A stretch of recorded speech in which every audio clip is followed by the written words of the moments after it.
Hello guys, how are we?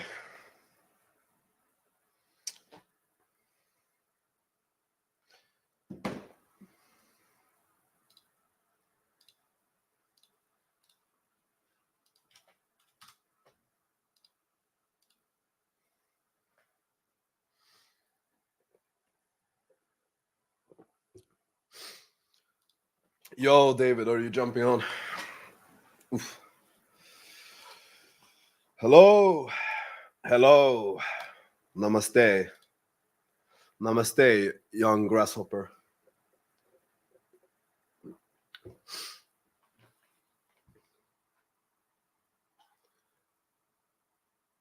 You guys ready for the fucking weekend? Are you ready to go out and pull tonight? I fucking hope so. I fucking hope you're planning to go out and pull tonight. There we go. There we go.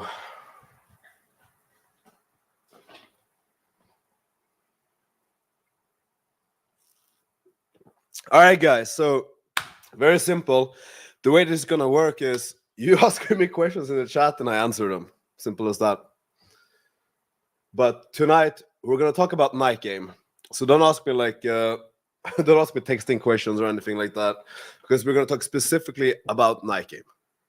That's the point. Because if you're not going out to Nightgame on the weekends, like, what the fuck are you doing? What are you doing? What could you possibly be doing that's so important that you can't go Nightgame?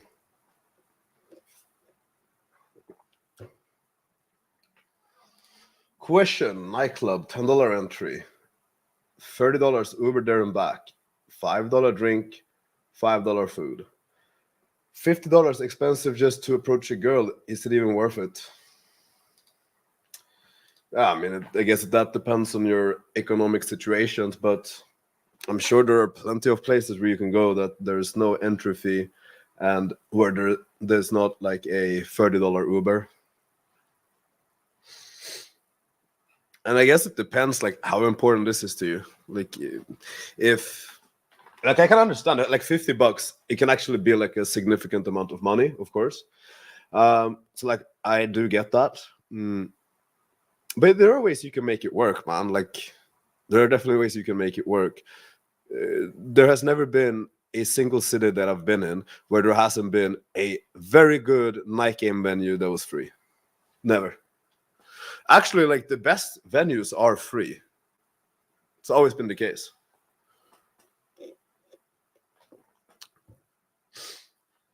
So yes, you can make it worth it. It depends how much $50 is to you, but the thing is, if you're thinking about it as to just approach a girl, well, then no, it's not worth it. Then it's not worth it. But it depends on why you're doing this, man. Are you doing this if you're doing this for the self-development, then I think the question has a very obvious answer. If you're doing it to just talk to a girl, then no, it's probably not worth it. But if you want to fucking improve your game, if you want to go out, you want to have fun, you want to pull a hot girl at the end of the night, then yeah, it's worth it. Yo, there we are. You're on there. Yo, what up? Hey, can you hear me?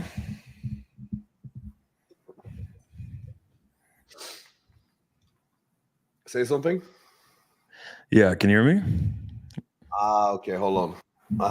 I have my AirPod connected to the wrong thing. Hold on. That's why I can hear you. Let's see, audio.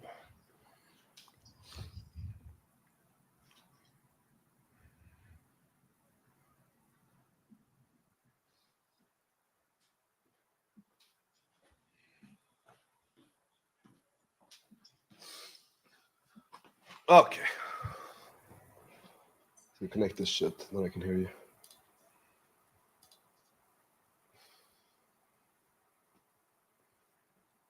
Let's see. There we go. Now I can hear you.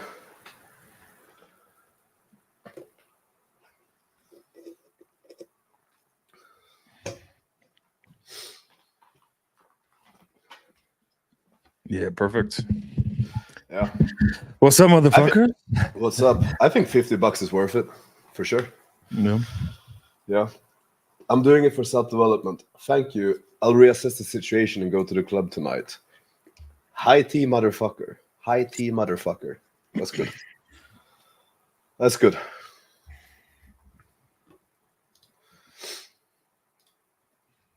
So Dawson, now I'm interested. What is your current situation? How much Nightgame have you been doing? Like, give us a little bit of an introduction in the chat. I think this is interesting.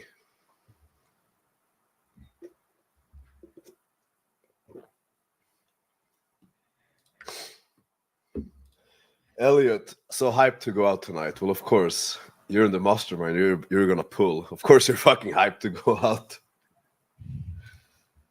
How could you not be?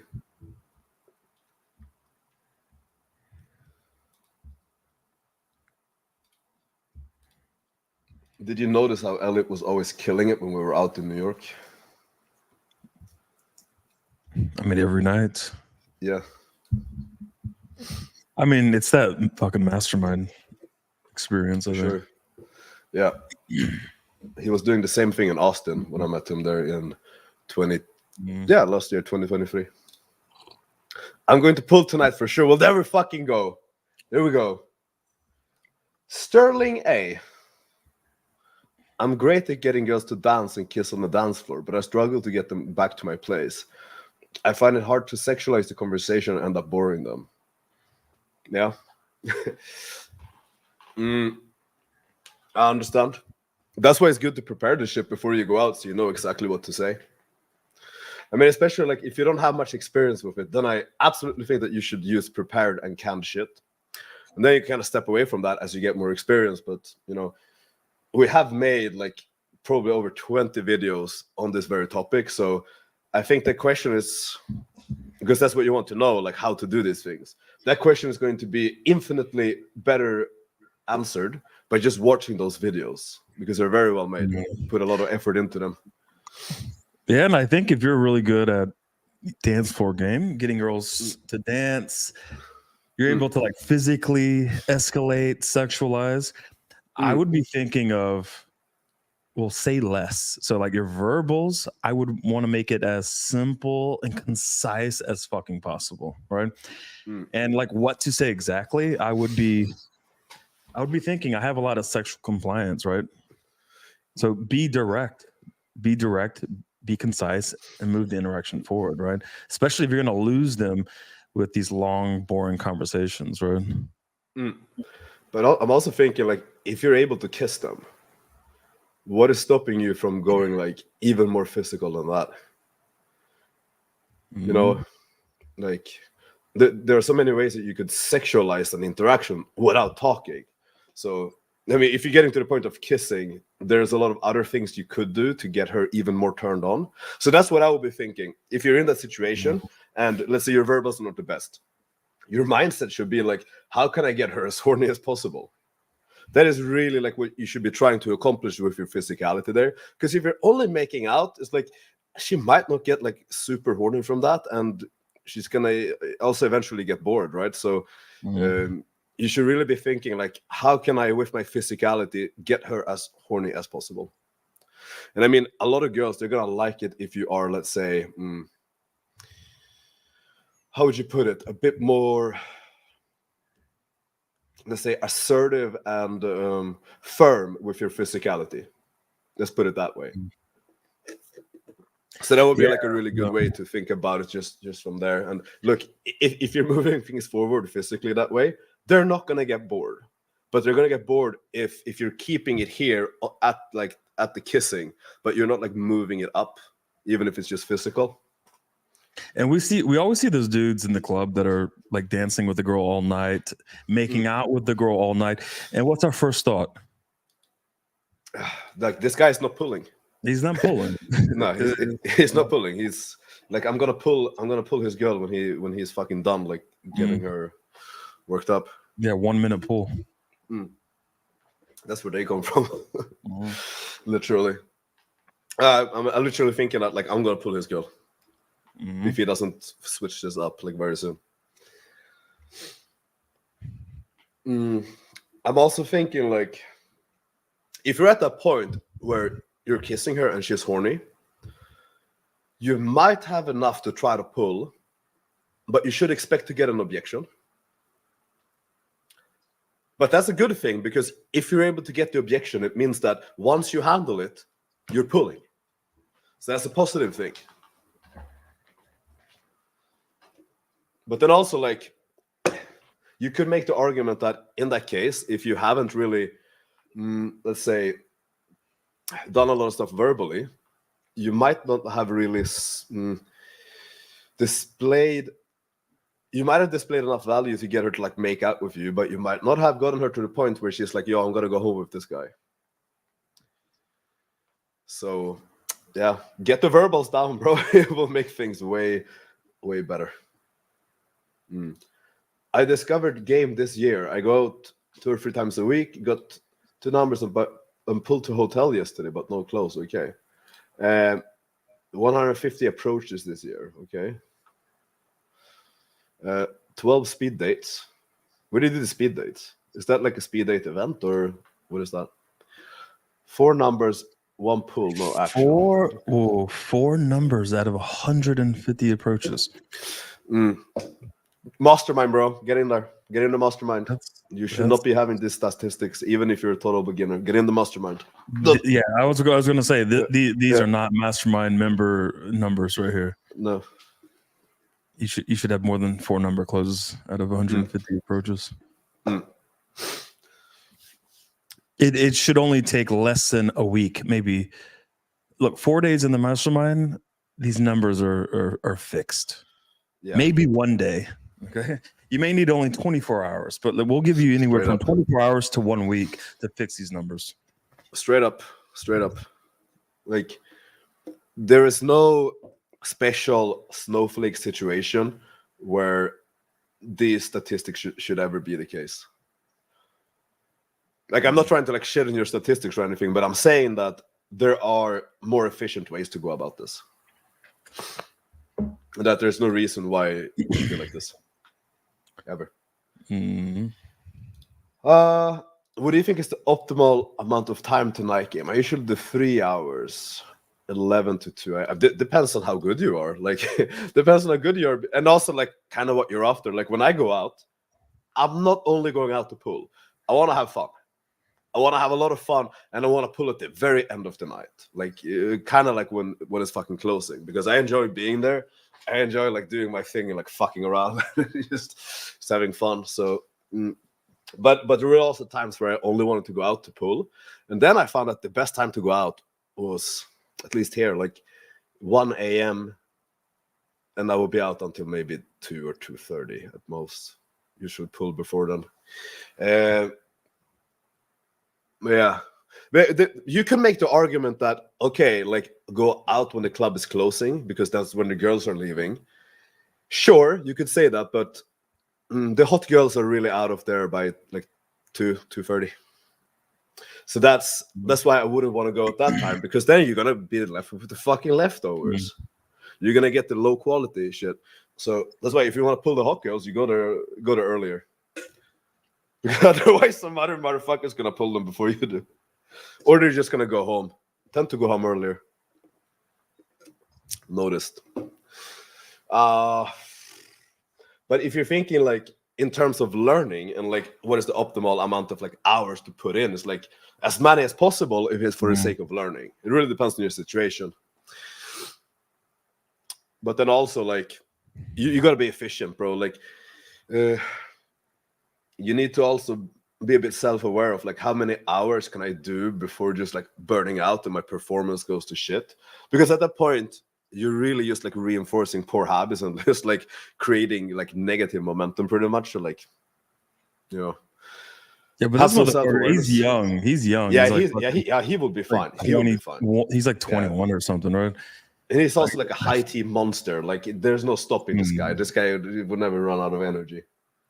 So he's a special case. I wish I had the energy of 21-year-old me. Yeah. Oh, dude, like, fucking hell. I remember, like, even when we were gaming in 2018 and I was like 24 or something, like, I could pull like 4 or 5 times in a night because I would never run out of the energy. I would just pull a new girl. I would pull the first girl back to the Airbnb. out, in, out, in, out, in, out. No problem. Well, we would get an Airbnb literally next door to the club. Like actually Yeah, the same building, you know? Yeah. Like we will both do like multiple pulls in a night. And I remember actually back then, David, you pulled the first girl you spoke to every night 13 nights in a row. 13 nights in a row. Yeah. I was a little bit worried that like some fucking... We were killing it. Nah, we were bro, killing it at that point. Fucking hell. Yeah, that was... but the thing is, we were going out every night and we had a fucking mission. Yeah. You know? But also, like, we didn't go out just to pull. Like, we were having fun. Like, we were fucking around a lot as well. We would like I remember some nights where we would just like down a bottle of wine like while in the line to the club, and we would just like just have fun. Yeah, I think you're. Did you freeze or is it me? No, it was you. Oh, you didn't freeze? Never freeze. No, I never freeze. Oh, shit. Is it really me? Or? I don't know. Oh fuck! It is me. Yeah. Okay. Dawson Water, speed dates online and a couple in person. Okay. Well, I've never done a speed date, so. But I don't, like honestly, like I probably don't believe much in the concept because, I mean, look, you can do a lot in like 1 or 3 minutes or whatever you have, but I don't know. Why not just go and approach the girl and like try to extend the interaction and like get an Insta date or pull her? Just studying Nitin's infield for a week. Oh yeah, he's killing it. Do you think you should sexualize over text or just game her in person? We'll do both. Like, why not?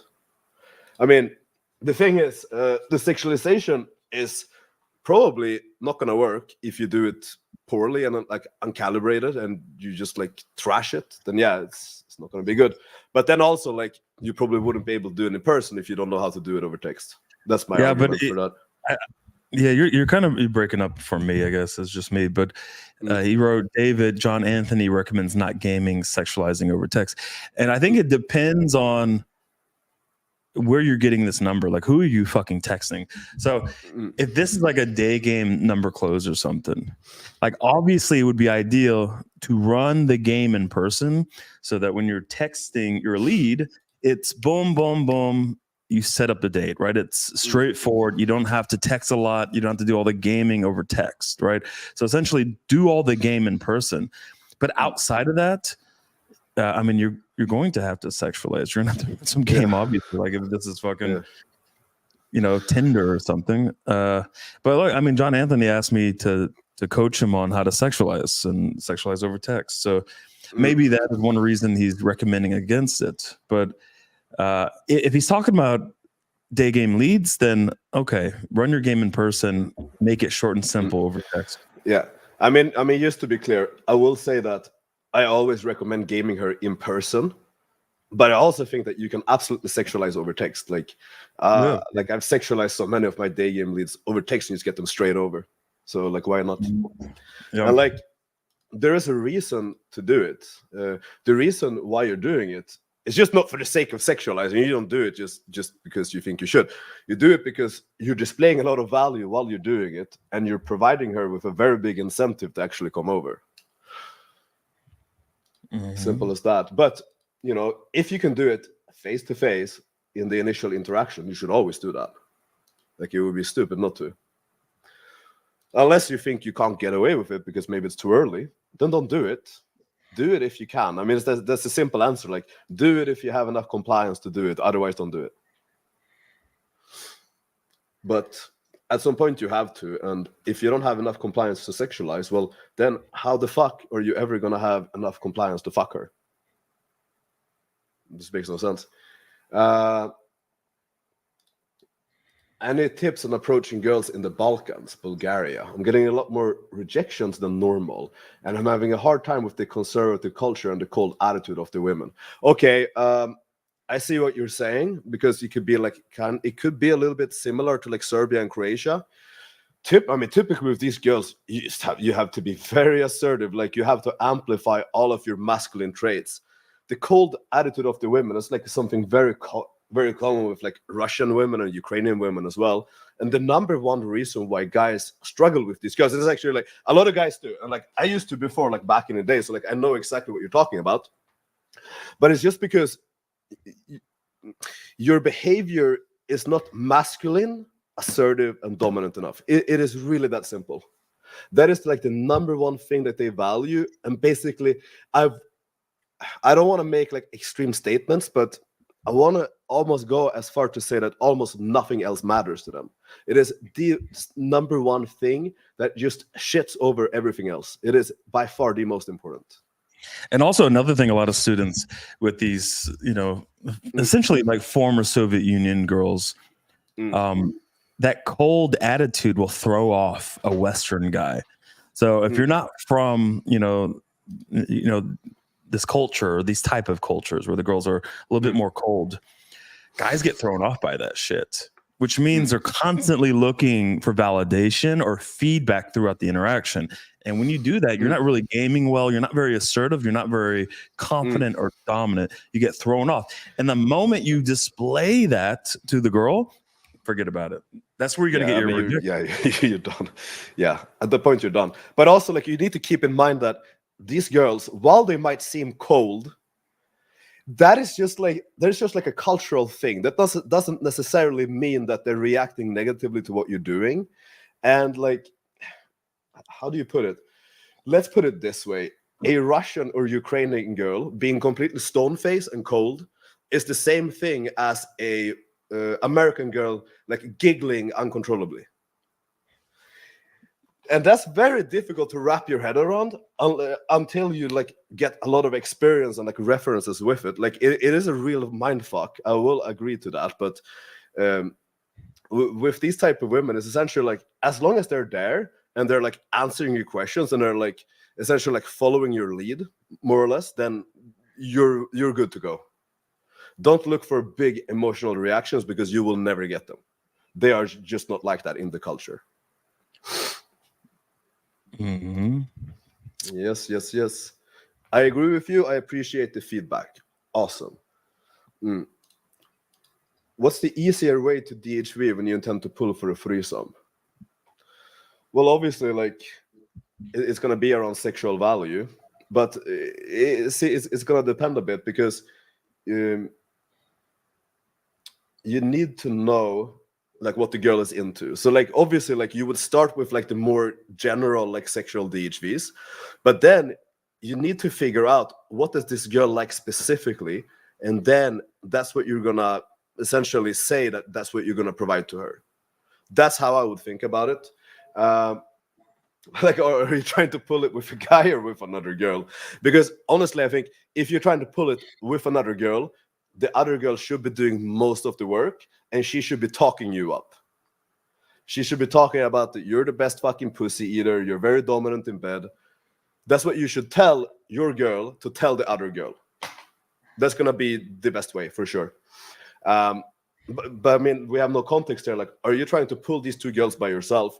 I've pulled threesomes by myself quite a few times from Nightgame, and it has always just been me sexually DHVing to both girls, me being very assertive with both girls, and essentially leading everything. Essentially, like, have you ever had this before? Okay, have you ever wanted to try it? And usually, like, I would just assume that second question, just assume that it is something that they want to try, and then I will essentially run my normal game, but on both girls, pretty much. Long story short. Yeah, what would you add to that?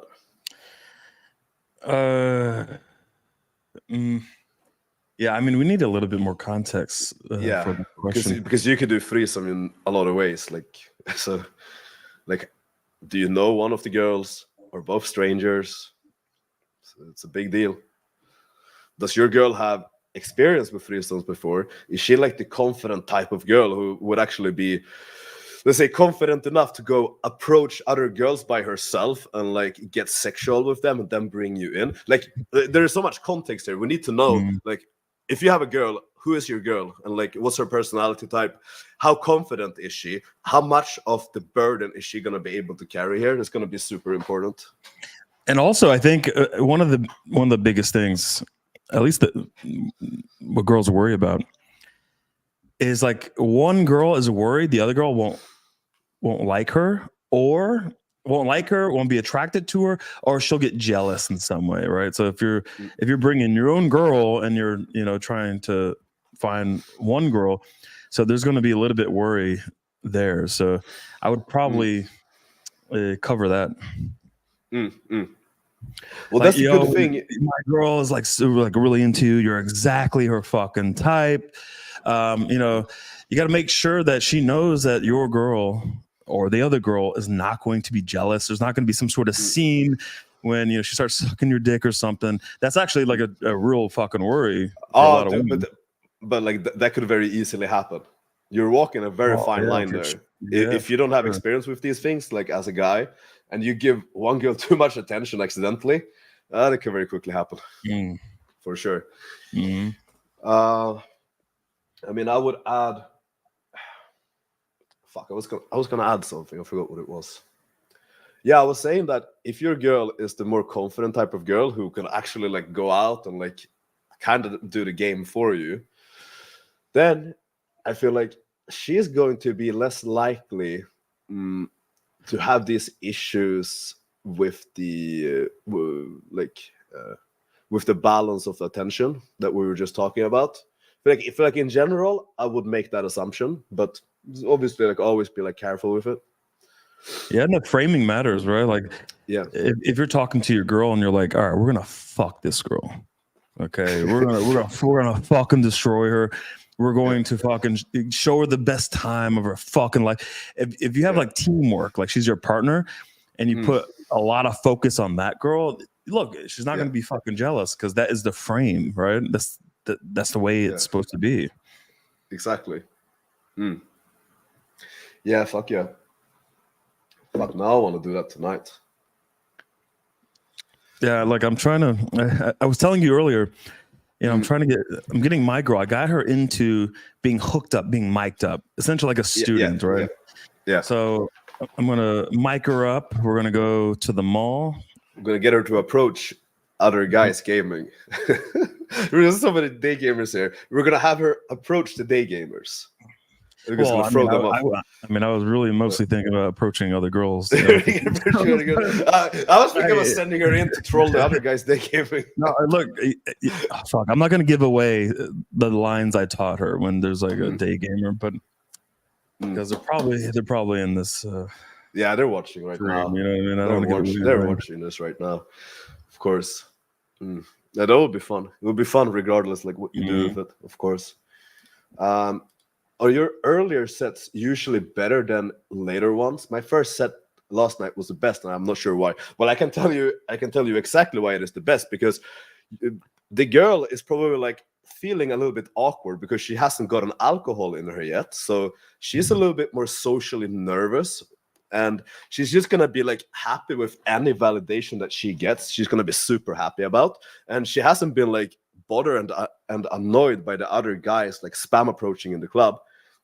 Later on in the night, she is already fully validated, and she's been approached by a lot of annoying guys. So she's gonna be more likely to just tell the guys to like get the fuck out. She's gonna be more likely to just blow guys out. That's why you're always gonna have like more compliance like earlier on in the night, because the girls they're not feeling as confident as they do after a bunch of drinks and being spam approached and validated by a bunch of guys. Yeah, and a lot of the pullable girls, like the more open-minded girls, let's say, are the ones that are like down to be pulled or to game. Yeah, they're getting pulled by a certain point. Like at a certain time in the night, you look around and they're all gone, or they've all been pulled, right? So what are you left with? The ones that were rejecting guys all fucking night, right? Maybe the harder ones. So I mean, it fucking makes sense, right? And the girls are fucking tired too, right? I think it's fucking 3-4 a.m. They're tired as well. Yeah, they're like, okay, I haven't pulled yet. I'm gonna go home. That's what they're thinking. Just do what Alex does, okay? This is what Alex does. He says he pulls up at the end of the night, but he's not just standing around, Okay. And then early in the night, he's actually hooking the girls, right? So he's still approaching, he's still talking to girls. But what happens is he'll go in, run some game, DHV, hook them, make them curious, bounce next. So what you have is girls rejecting other guys, sticking around to the end, hoping to be pulled by Alex. So sometimes what you'll see is, oh, I talked to that girl earlier in the night. She's been looking over. I know Alex talked to her because she's been staring all night. She's essentially waiting for Alex. And by the way, if you're Alex and you're like well known in these fucking clubs, you know, all the girls know, like, all right, Alex is gonna choose which girl to pull at the end of the night, and some of them are just waiting around, right? So there are options at the very end that Alex has, right? Like seeds he's planted,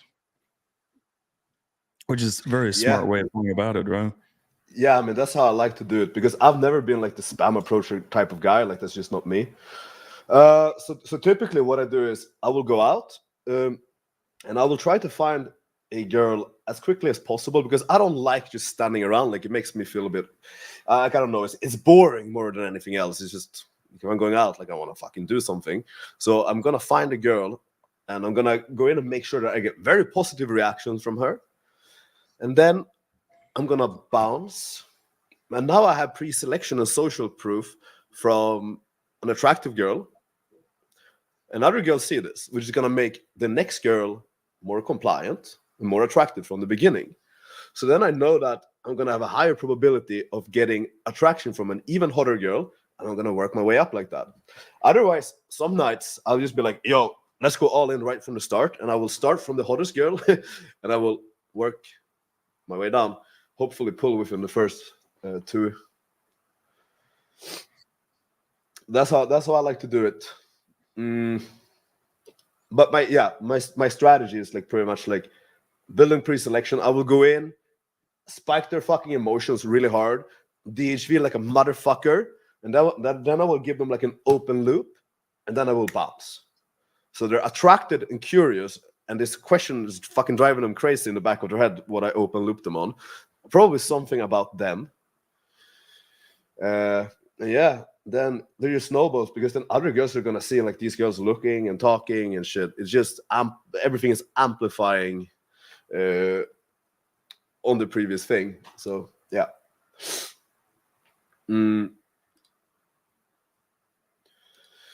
Yeah, you guys got that right. Often I get an objection like, I can't leave my friend. My brain gets okay. Well, I mean, you just have to handle that at that point. I mean, we made multiple videos about that. But like sometimes you can straight up just be like, okay, like, do you guys live together, or are you guys planning to go back home together? Is a good screen. And if she's like, oh no, we don't live together. Okay, well, how long are you gonna stay with her? I'm gonna stay with her until 2:30. Okay, well then you can make a judgment call. Like, should you just stay with her, or should you like grab a number and hit her up at 2:30? Because then you can just tell her like, okay, well, we'll stick together until you have to leave your friend, and then we'll go to my place. Okay. Or maybe you get another objection. That could happen. She could be like, I still don't know. And then you have to do a little bit digger deep. Maybe she's on her period or something, right? Like, it could be so many things, but that would be like my overall strategy. Like, just fucking handle it. Like, go into the objections and try to problem solve. And also, like, I mean, it's going to be hard if there's like two girls.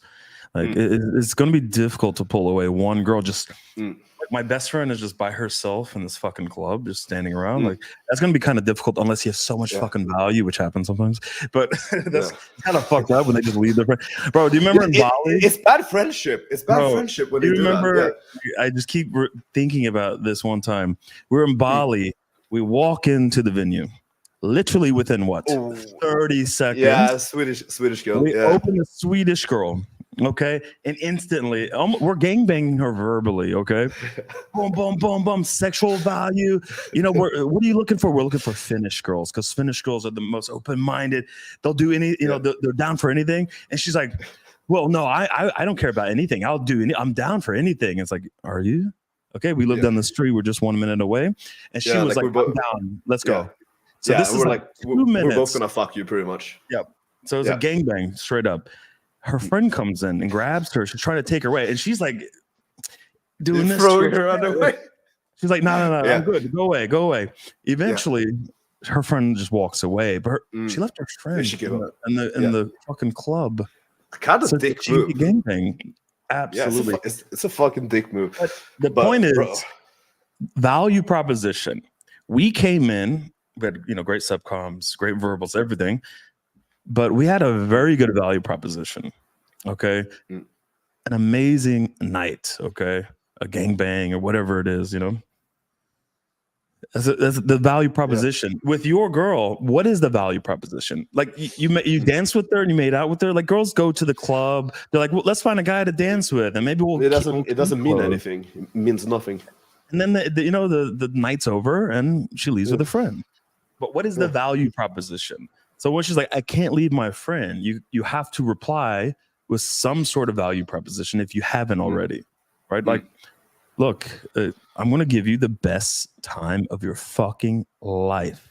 Okay. Your friend will understand when you tell her about the experience I'm about to give you tomorrow. She will understand this. Okay. And like you said, all right, we're going to leave together. We're going to drop your friend home. We're going back to my place. Right. That's a compromise. If she gives more objections, is it period? Is it, maybe just lack of value? Who knows? You got to figure that out. Just handle it. Handle it. Regardless what it is, you just have to handle it. But the good thing is that you are getting to the point where you are getting objections, which means that you are trying to do something. You're just not like standing there making out, which is kind of like what I imagined. So this is good. You're getting objections. Very good thing. And then, you get the objections. Either you handle them successfully and you pull her. Either you cannot handle them successfully. Okay, cool. No problem. Maybe you can meet her later and then go pull another girl. Simple as that. Simple as that.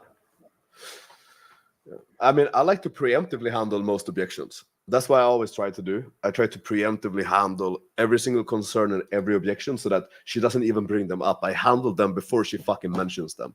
That's what I try to do. And then you're going to have a much easier time if you're able to successfully do that. Which cities in Canada has the hottest girls? I've never been to Canada. No, sorry, we cannot answer this for you. But I heard good things about Montreal for some reason. I just heard a lot of good things. Bro, I had my first instant date from cold approach. Fuck yeah, my Indian brother. I'm not sure how to text her. Well, maybe you can tell us a little bit about what happened, unless you have like some generic thing he could send. Yeah, I mean, I think it really depends what happened during the incident, right? Yeah, so just tell us in the chat. What was the motivation of you guys going out almost every day, night for years? Well, it's a lot of fun. Like, what can I say? Like, do you really need so much motivation to do probably the most fun thing in the world? What is more fun than going out, talking to hot girls and fucking them? What is more fun? Like, that's how I see it. Like, I'm like kind of surprised when I hear the guys need motivation. Do you need motivations to fucking go out and talk to hot women and to fucking expand your bloodline? Like, do you need motivation to do that? But I think let's put it, let's say there's different periods. All right. Yeah. So there are different periods. Boom, boom, boom. So let's say when I was in high school, my last year of high school was the first year a Nightgame. That was 20 years ago. Okay. My motivation at the time was, let me try to get over my social anxiety, try to get some pussy, right? And then I realized, oh fuck, my social anxiety is a lot worse than I really thought. So going out, I had certain things I wanted to do. So I wanted to be in high pressure situations in Nightgame, let's say. I wanted to get over my social anxiety. I wanted to learn how to not even work a group set, but how to handle the pressure of a group set, right? That was one of my sticking points. So, for certain periods, it was about getting over certain issues, let's say, or sticking points, right? And for me, it was like social anxiety and shit like that. But at a certain point, like when me and Alex started going out every fucking night, it was, yo, let's have some fucking fun. Number one. Let's see how many girls we could pull in like one night, 3 or 4 girls a night, Let's create some fucking routines, right? Let's learn how to handle every objection or cock block. Okay, we did that in Budapest together. We're like, all right, let's try to handle every cock block situation possible, right? We got really good at it. We got so good at it. We got very good at it. I feel like, honestly, I feel like we were better at it then than right now. Yes, we were. Know what I mean? Yes, we were hyper focused on it because what we were doing was we were actively looking out for girls who were likely to cockblock so we could practice it. So we were enjoying it when we got it because we could just try different shits. And we really that was fun. And I mean, how do you find a cockblock? I'm not gonna say how, but it's very, very easy. It's a very easy thing to screen for. But it's you know, it's fun. It's fun when you're thinking about it that way. Yeah, it's so much fun, and you learn so much. You learn how to handle cock blocks in every situation, right? And the more motivated you are, and the more fun you have with it, the better you'll be, right? Yeah. So I wanna expand on my previous answer because as you said, it's very true. There were definitely periods in the beginning. I just felt like, oh fuck, this is like a really cool skill, and like obviously I have to fix these things because I was very bad. When I started, like I was very, very bad. I started at a very low point. Guys will not believe this. I started at a lower point than actually most of our students. That's why, I had to learn from the bottom, like from the absolute bottom all the way up.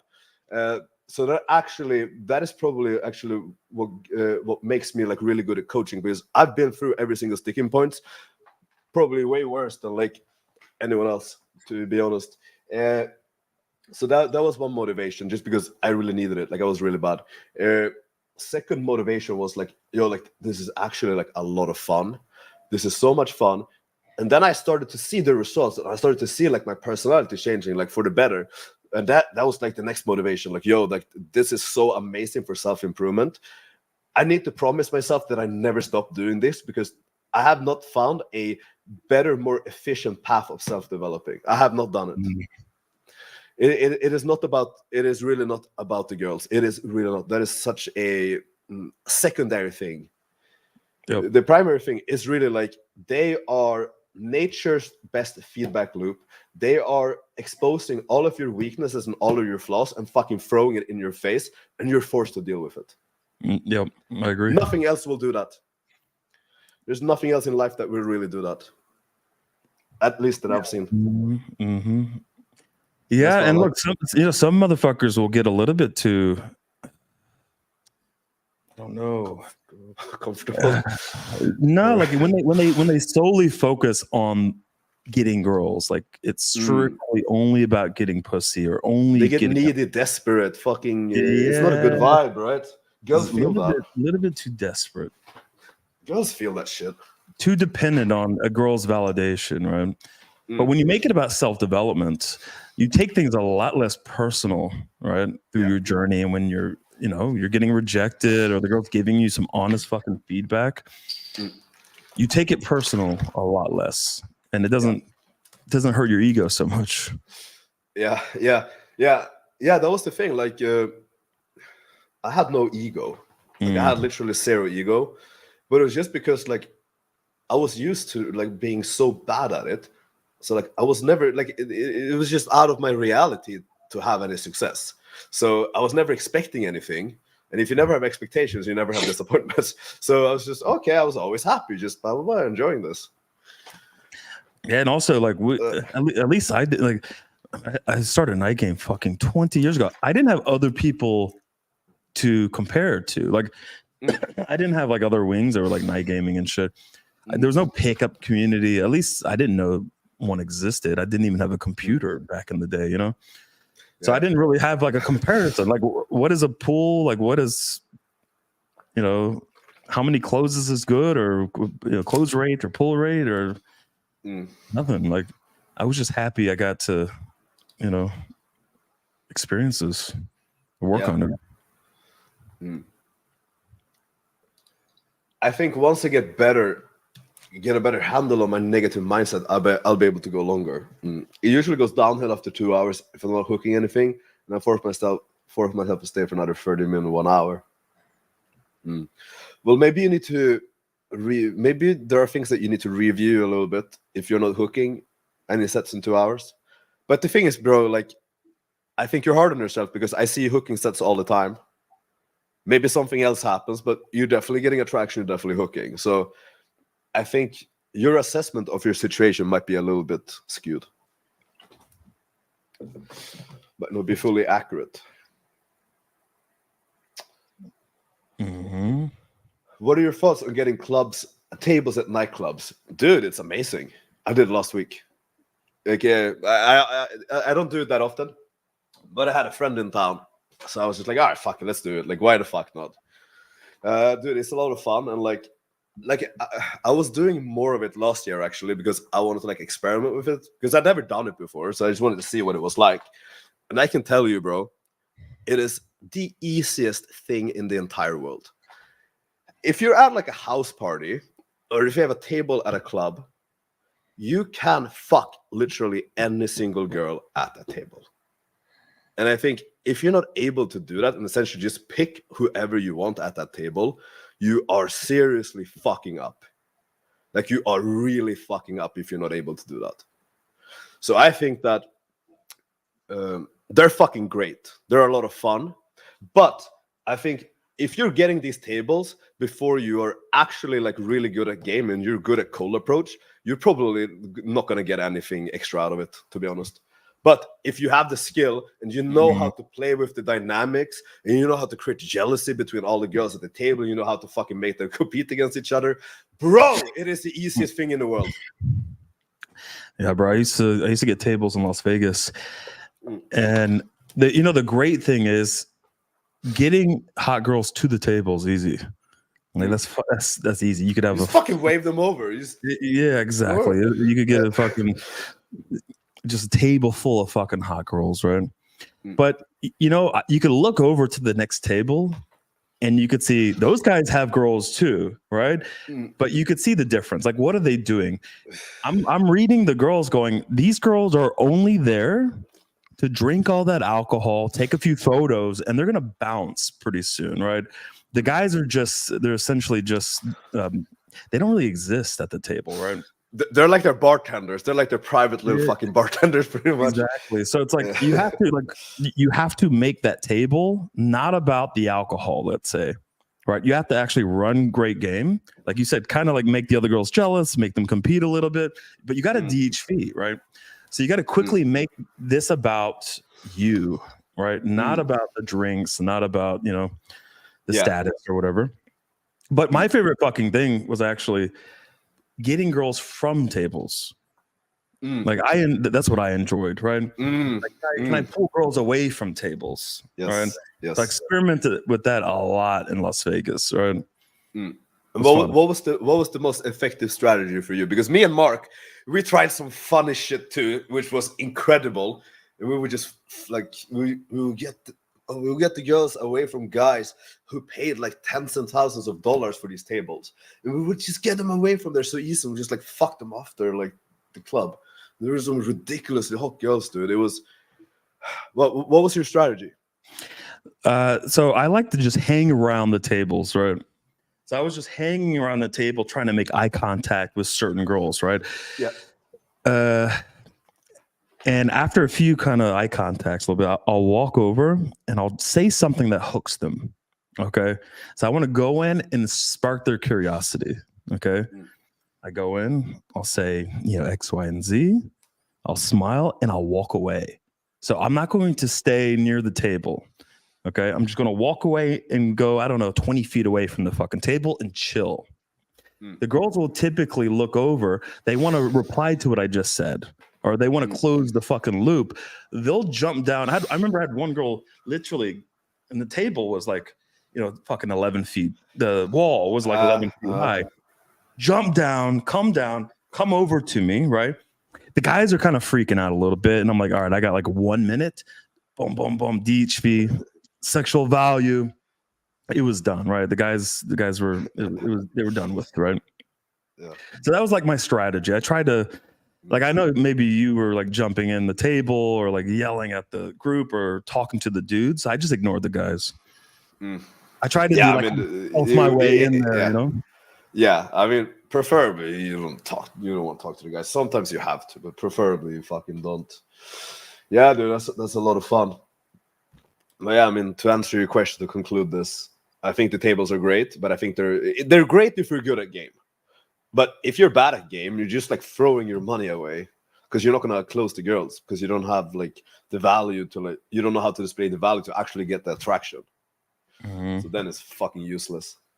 Do cold approach first, like get good at that, and then you can get the tables, and it's gonna be like a fucking walk in the park, dude.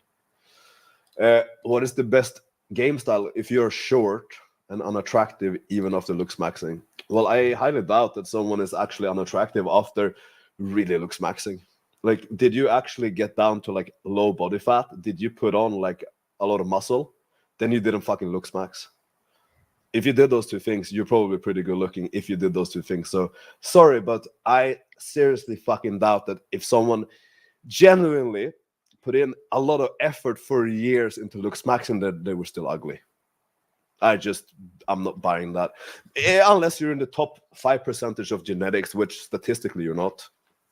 I seriously doubt that. And also, like, yeah. No, I was going to say you need a confidence max, right? Like, just by if you're short and unattractive, like maybe it's just an honest question, and this is not like a negative mindset that you just have carrying with you every fucking day. But yes, you need to work very hard to maximize every aspect of your life. Okay, if you're more unattractive and short, money, status. You need a confidence max. Anything that builds confidence, including your mindset, your mentality, which means you can't be walking around thinking, oh, I'm short, I'm unattractive. Because, well, guess what? You're never really going to pull. You're really not going to get much going for you if you walk around thinking like that. So you need a confidence max, number one. Number two, you could still pull girls taller than you. Okay. Like I've pulled girls that were like, 6'3".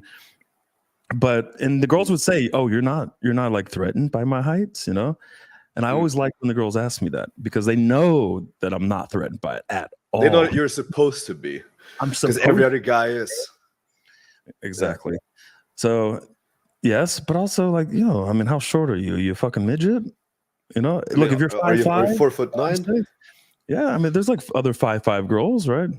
Maybe focus on them a little bit, but you need a confidence max, right? Like Alex said, like, are you jacked? You have a six pack? You know what I mean? Yeah. Look, if you say that you looks maxing and you're not jacked and shredded, well, then you're lying because you're not looks maxing. Then you're just like, maybe you went out and like got some fucking skincare, or like you what else? Like you started mewing or some shit. But like, unless you put on like pounds and pounds of muscle and you get shredded, you haven't fucking looks maxed yet. To be honest, maybe you have. I'm not going to say that you haven't, but I will also say that David is so right with the confidence maxing, because the thing is, if you have such a like a mindset that is not very good and you don't have much confidence there, your perception will be so skewed that you will not even notice if a girl is attracted to you. I see this pretty often actually. Like, guys will have interactions that are going amazing. The girl is attracted all over them. And he will be like, oh, well, she didn't like me. Like, what the fuck are you talking about? So there's also that's something else with the confidence maxing, because you have to do that, because otherwise you could be good looking, bro, but you won't even know. Your mind will not allow you to believe or to notice that she is. Or the IOIs, for example. They won't notice IOI. Students, like, we have some like actually like jacked or tall, handsome students, right? Yeah. But the confidence is not there, right? Maybe negative mindsets. And they're just overlooking IOIs. And when I tell them, I'm like, fuck, bro, you got like 10 IOIs in the last 3 minutes. They're like, no, I did not. They were just... Yeah. She was just looking at the ground, or so. She was just doing something. Yeah. No, these are IOIs. Now, let's say only 50% of the time you actually got an IOI. And the other 50%, it was completely made up and delusional in your own head. Well, guess what? Who gives a fuck, right? You have that extra confidence to go in with that other 50% who didn't give you an IOI, but you're thinking, oh, this bitch gave me a fucking IOI, right? She wants my fucking dick. If you walk into that interaction with that energy, all of a sudden she's attracted. So it's a self-fulfilling prophecy here. Exactly. That confidence will create the attraction when you show it. Bro, I do and that also shit. like, yeah, I mean, all the time. But also Alex, like, you see that? Look, she looked in my direction.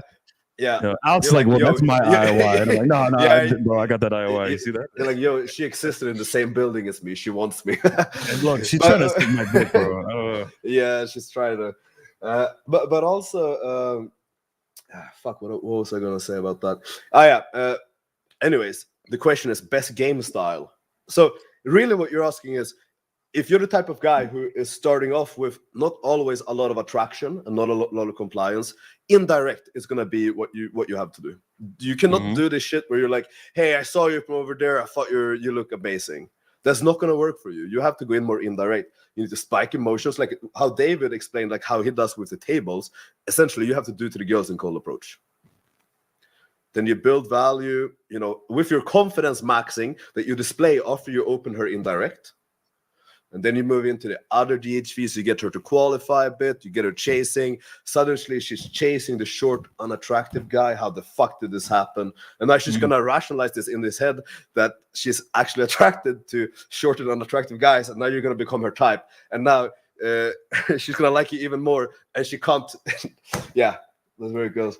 Yeah, and look, what happens when you go direct, like as a short, unattractive guy? You just get blown out. Let's say you go in, you go direct, like, you're my type. I like you. Whatever you guys say nowadays. I saw you from afar, and I had to come say hello. You're so beautiful. Well, let's say you're open. Your subcoms, your tonality is not incredibly fucking confident. Okay, let's say it's average. She's gonna go, okay, he's short, he's unattractive, he's not my type. I'm going to just reject him. I'm not going to give him any compliance to move this forward. So you're going to get a lot more rejections on the open and a lot of excuses, right? Now, if you go in indirect and you're not saying all these direct things, you're kind of flying under the radar a little bit. She's not going to reject you, and she's not going to think about you being short or unattractive, let's say. She's not going to reject you outwardly and inwardly, let's say. But then it gives you time to actually build value, display value, and build attraction over time. And then she's like, "Oh fuck, I like this guy." Right? Like, yeah, fuck it. Yeah, I want to give him my number, right? Yeah, for sure. Essentially, let's just summarize this question because this was a long one. Ask yourself: Have you honestly really looks maxed? Are you jacked and shredded? If the answer is no, then you haven't looks maxed. Then you just like did some mewing and got some fucking skincare. Second of all, confidence maxing is going to be even more important anyway, because I mean, even girls will say this. They are more attracted to confidence than looks. And this will actually be true if you spend more time around women. Superficially, it might seem that they are more attracted to looks, but that is definitely not the case. There are so many times where good-looking guys will talk their way out of pussy because they lack the confidence. And then also, let's say you have the looks maxing, you have the confidence maxing. Then the next step is indirect game and building value over time.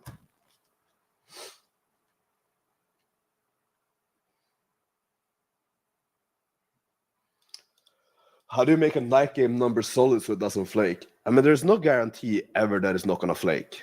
That is just like the nature of like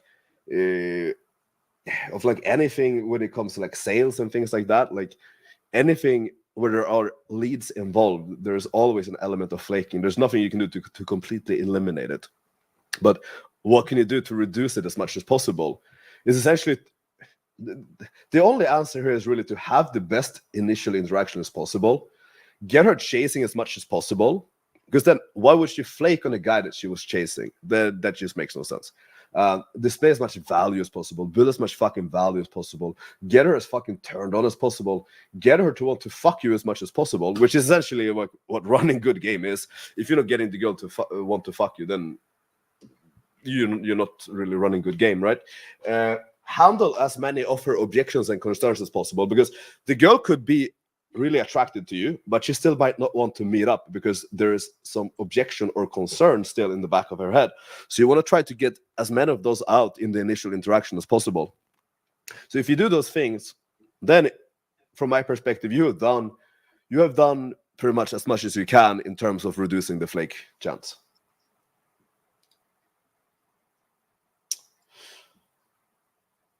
Why would a girl in rotation constantly try to battle your frame? Well, do you have a more concrete example of her doing this? Because I think the answer is going to depend on the context massively.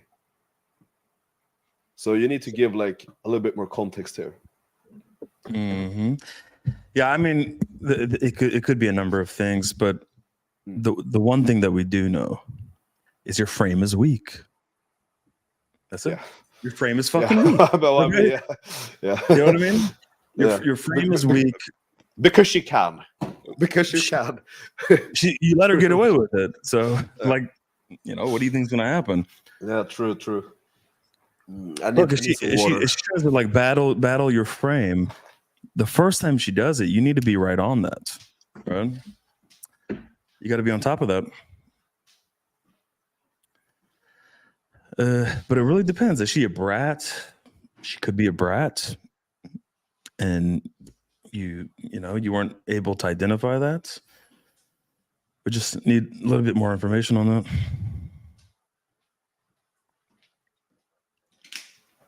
Yeah, exactly. There was a guy further down in the chat who was asking about pretty much the definition of a brat, so we can get to that soon. Any tips for gaming while tired? Hustling my ass off as of late. Will start incorporating game into my routine soon again. Naturally antisocial and short-fused due to the workload. I understand. I mean, it's a little bit of a... it's not the optimal scenario, to be honest, because you don't really want to game tired, because your performance will... Let's be realistic. Your performance is going to be slightly, or maybe more, decreased while you are in a fatigued state. I think the best thing you could do really, because I'm not going to tell you to stop hustling, because that's not the point, right? That's just stupid. But try to schedule your day in such a way that you have a break between work and game, so you can rest and chill during that time, because you want to be cognitively fresh when you go out. If you're going out while you're exhausted, well, you're just not going to be very on point. And also make sure your sleep is great. Yeah, I mean that's pretty much what you can do. Naturally antisocial. Yeah, I mean, I think most guys are, right. Most guys are, but it's just something that you kind of have to push through. You just got to go out and do it, Yeah.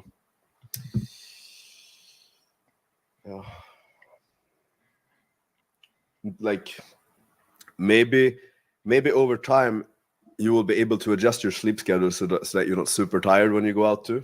That could be a factor. But also you're talking about, okay, I was assuming that you were talking about Nightgame because that's what the stream is about. But if this is about day game, I think really comes down to scheduling your day in a smart way, so that you can avoid these periods where you're feeling fatigued. Check your testosterone as well. Yeah, that too. What do you think about this pre-selection DHV after the Open? Every girl that I've been with for a long time looks exactly like you. You're my type physically. I hope you have a fun personality to match it. She might not react too well to that first part. Yeah, well, what you're gonna get, I wouldn't frame it that way. Every girl that I've been with for a long time. Well, actually, okay, there is one case where this would actually be a good line. Let's say you're talking to a 10 out of fucking 10. Okay, she's smoking hot supermodel. Okay, and you're talking to her, and you say, you look like every girl I've ever dated. Then she's gonna be like, oh fuck, you date supermodels? You know what I mean? Like, fuck, okay. So okay, maybe that pre-selection works, but otherwise, girls are going to challenge you a lot on that shit, right? It's like, oh, I look like every other bitch. Oh, what are you trying to say? Like, Yeah, because usually not they don't like to special? hear that. They don't like to hear that because they want to be unique. Exactly. You want to make you. She wants to feel unique. You're my type, physically. Yeah. No, I mean, you're right about that. Like, definitely depends on who she is. I hope you have a fun personality to match it. That part. No. I don't know, because I mean, It's a bit price framey. it depends on who's saying that. Okay, like if it's, I tell students, don't say shit like this, right? Don't say shit like this. Sometimes they'll qualify a little bit, but they'll actually price frame even harder and make the interaction so much more difficult for you to gain any kind of fucking compliance.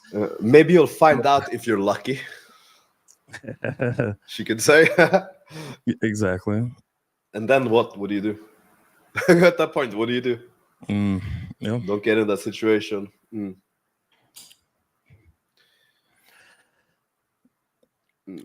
I mean, you could go with like, you're exactly my type, but I wouldn't say physically. It's like the girls are far less likely to maybe buy into that because it's so generic. Like, you're exactly my type, and they're gonna ask like, what is your type? And I would get into very specific things that you noticed about the girl, right? So like, instead of like, look, you look exactly like every girl I've ever been with looks exactly like you. Like, you're some basic bitch. You're my type physically.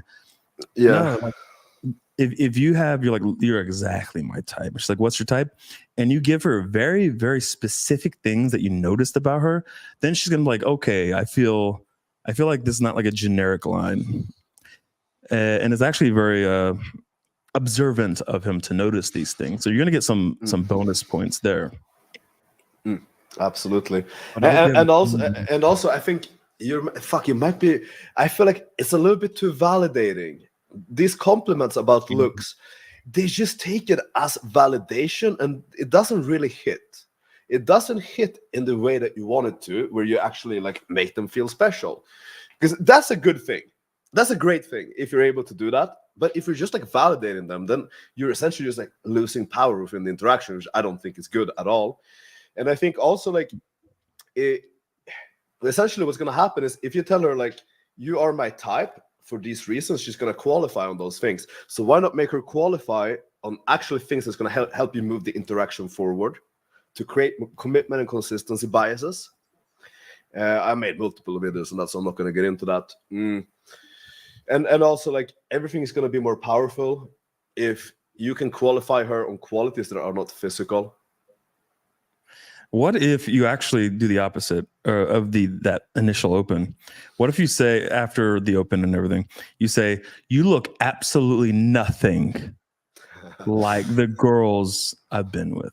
Yeah, like you're not usually like the type of girl that I go for, to be honest. But yeah, and then it would be so funny if you made it about her personality. Like, hey, like you're not my type physically, but I really like your personality. Oh, dude. I've actually never tried that. That would be hilarious. I wonder what their reaction would be. I think it would work with a lot of girls. Yeah, dude, I think they would be like, what the fuck?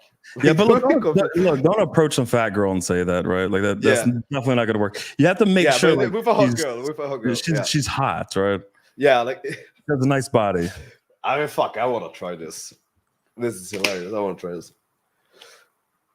And then she's gonna be like, "Oh, what? You like fat girls?" You know? Okay. I'd like to hear the answer to Sterling's questions regarding not being able to close. We already did answer that further back, and we went into it for like 15 minutes. So either like, well, don't rewind now because we're live, but like go back and watch it later. It's pretty early in the stream. How do you text after you previously escalated versus not having done so? Well, I think if you have the compliance to escalate and you don't do it, That's a fucking massive mistake.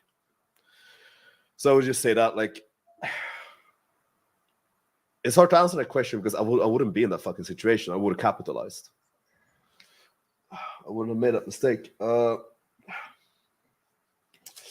I think let's just think about it like this for the sake of like answering the question.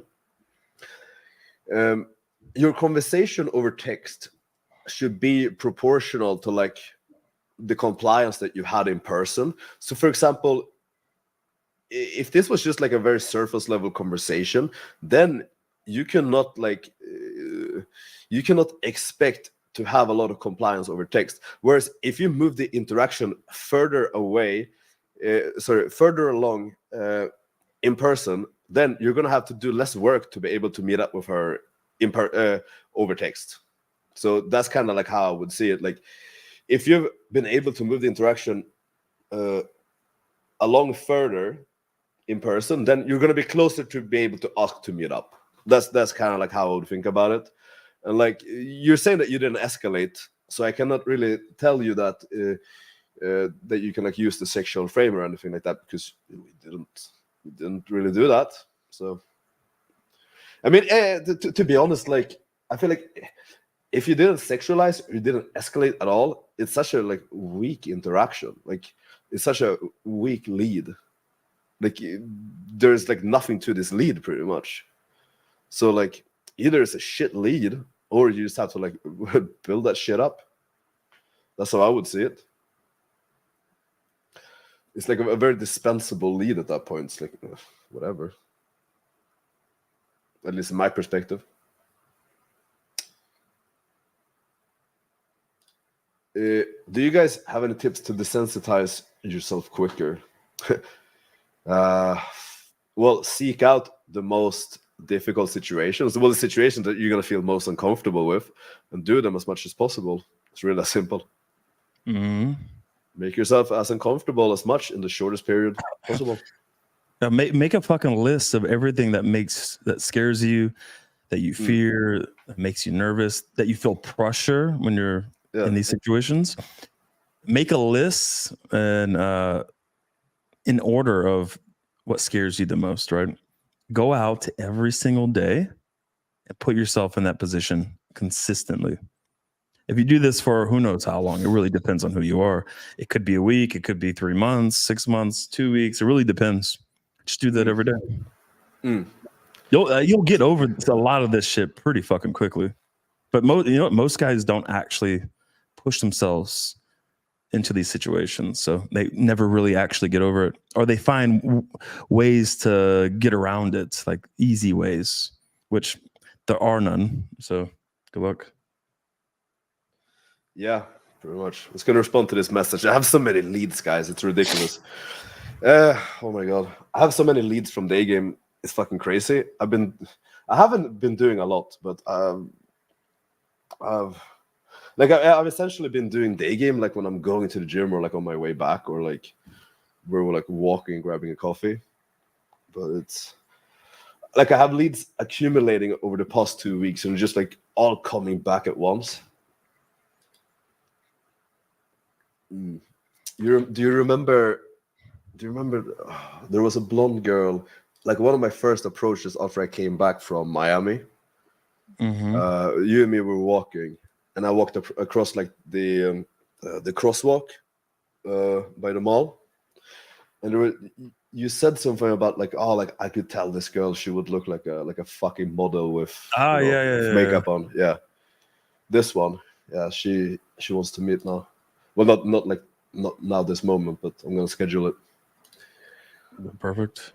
Yeah, I'm getting blown up by like 4 others as well. Is it worth it? I don't know, bro. Like, I should just actually, I prefer being with the guys here. Yep. I really do. I genuinely do. It's more fun. Look, they need you more than the girls need you, right? So I don't know about that. Nah, but yeah. Well, they need guidance too, you know. They do. Yeah. They do. They need a lot of guidance. So according to pre-selection game plan, we're fucked if the first reaction is not good. No, I didn't say that. I did not say that. I did not say that. But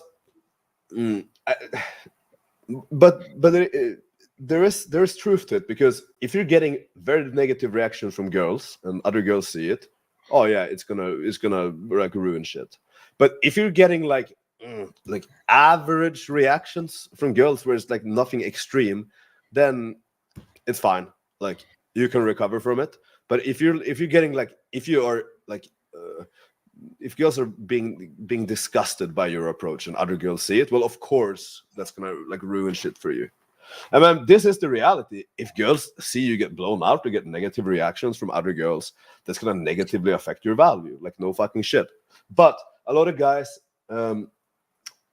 exaggerate the extent to which this is true, and they use this as an excuse to like, oh, well, this went bad. Oh, not the other one saw it. Also, what's the point? Like, fuck it. Just do your best. Go out and do your best and keep going.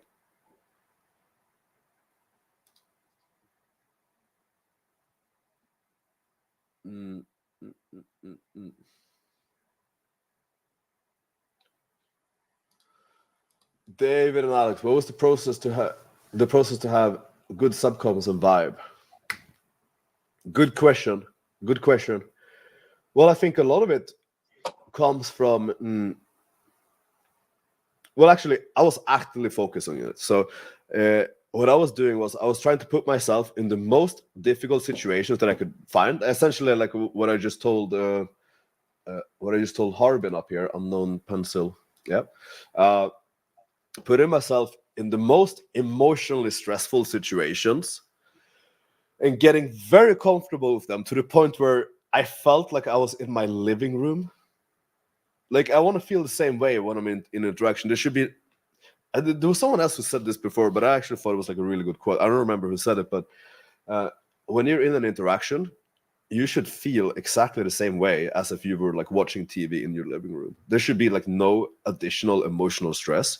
If you have additional like emotional stress on top of it, then that is probably affecting your subcoms, and the girl can probably pick up on it. So whoever said that, great fucking quote. I'm not going to take credit for it. So that is essentially like I try to accomplish that. Like I try to accomplish being as calm as possible in situations that I initially felt were very emotionally stressful. And I know David did this too, but part of that actually involves like kind of like meditating in that tension and in the interaction to just come back to the moment, be very present with that stress, that tension, and just fucking sit in it until you become comfortable with it. And this can be very difficult to do. Like, this can be very overwhelming. It can be very difficult to do. But I truly believe this is the best way to go about it. Then overall, when you gain more experience and you gain more authority with women, then you are going to just automatically feel way more confident and way more comfortable like around them. So that's really going to help as well. But then also vibe. I think vibe is a different thing from subcoms, right? Because you could have good subcoms, but like no one likes you. No one wants to talk to you. That can happen. You can be a guy who has very good subcoms, but just like very like unlikable. Maybe you're like very rude, or you're very like you're like a very selfish person, or you are not making people feel valued and appreciated in your conversations, then your good subcoms are not going to be worth shit.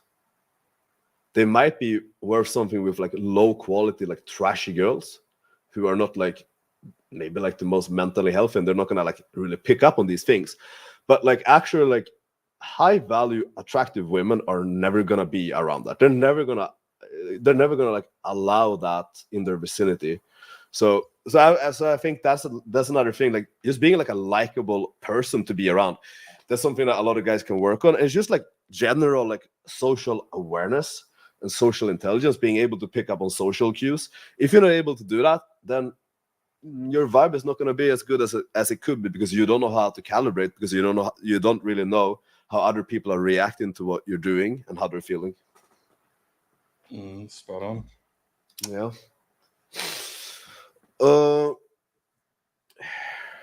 That makes total sense that they haven't been approached much in the beginning of the night and they're jaded by the end. It's the same reason my attraction girls hit me up after they go out on the weekend. Yeah, maybe. Maybe. This girl, I took her for waffles. Okay, I mean, fucking yeah, I mean, I love waffles, so why the fuck not? She said she doesn't eat but would accompany me. Okay.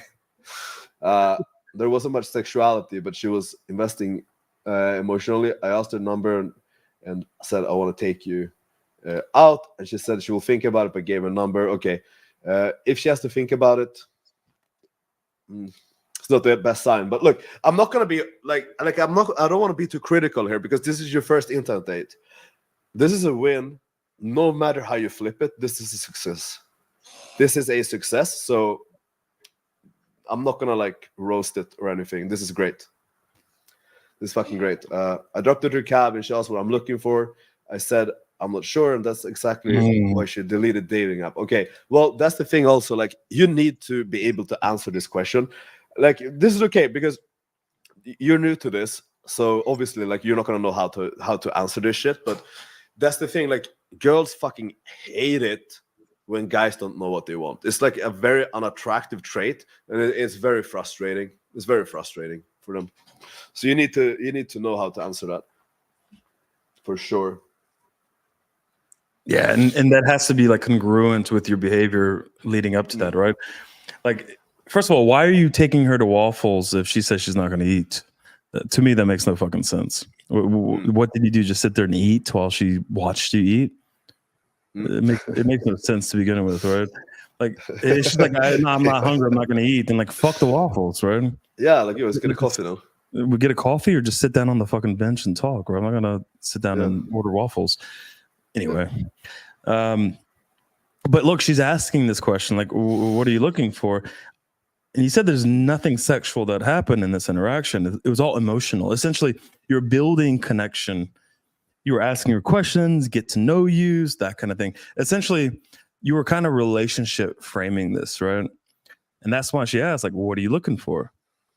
Now, she was hoping for or expecting, let's say, you to say, I'm looking for a real relationship. Because if you would have said, all right, listen, what I'm looking for is to fuck the shit out of you, okay? I'm going to take you back, give you 30 orgasms. I'm going to tie you up. She would have been like, well, that's not congruent. I don't want that, right? The worst answer is, I don't know. I'm not sure. That is the worst fucking answer, right? When I used to get this, because I used to be like, how do I answer this exactly, right? And all this unsure, uncertain, in the middle on the fence, it never worked out. So when I started to say, I'm looking for fun, okay? I'm actually looking to take you back, give you the best experience, and we'll go from there. The girls would be like, look, I'm not looking for that, but fuck, I actually appreciate that fucking answer. I respect it. And it started working out for me. So then I thought, why the fuck would I be on the fence about this? Why would I say I'm looking for the right connection with the right girl? I stopped saying that shit because that wasn't working out. That wasn't congruent to what I actually wanted, which was fuck the girl right away. Yeah.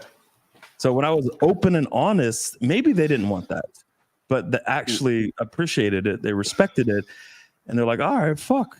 All right, I like a man who knows what he wants. Let's go with it.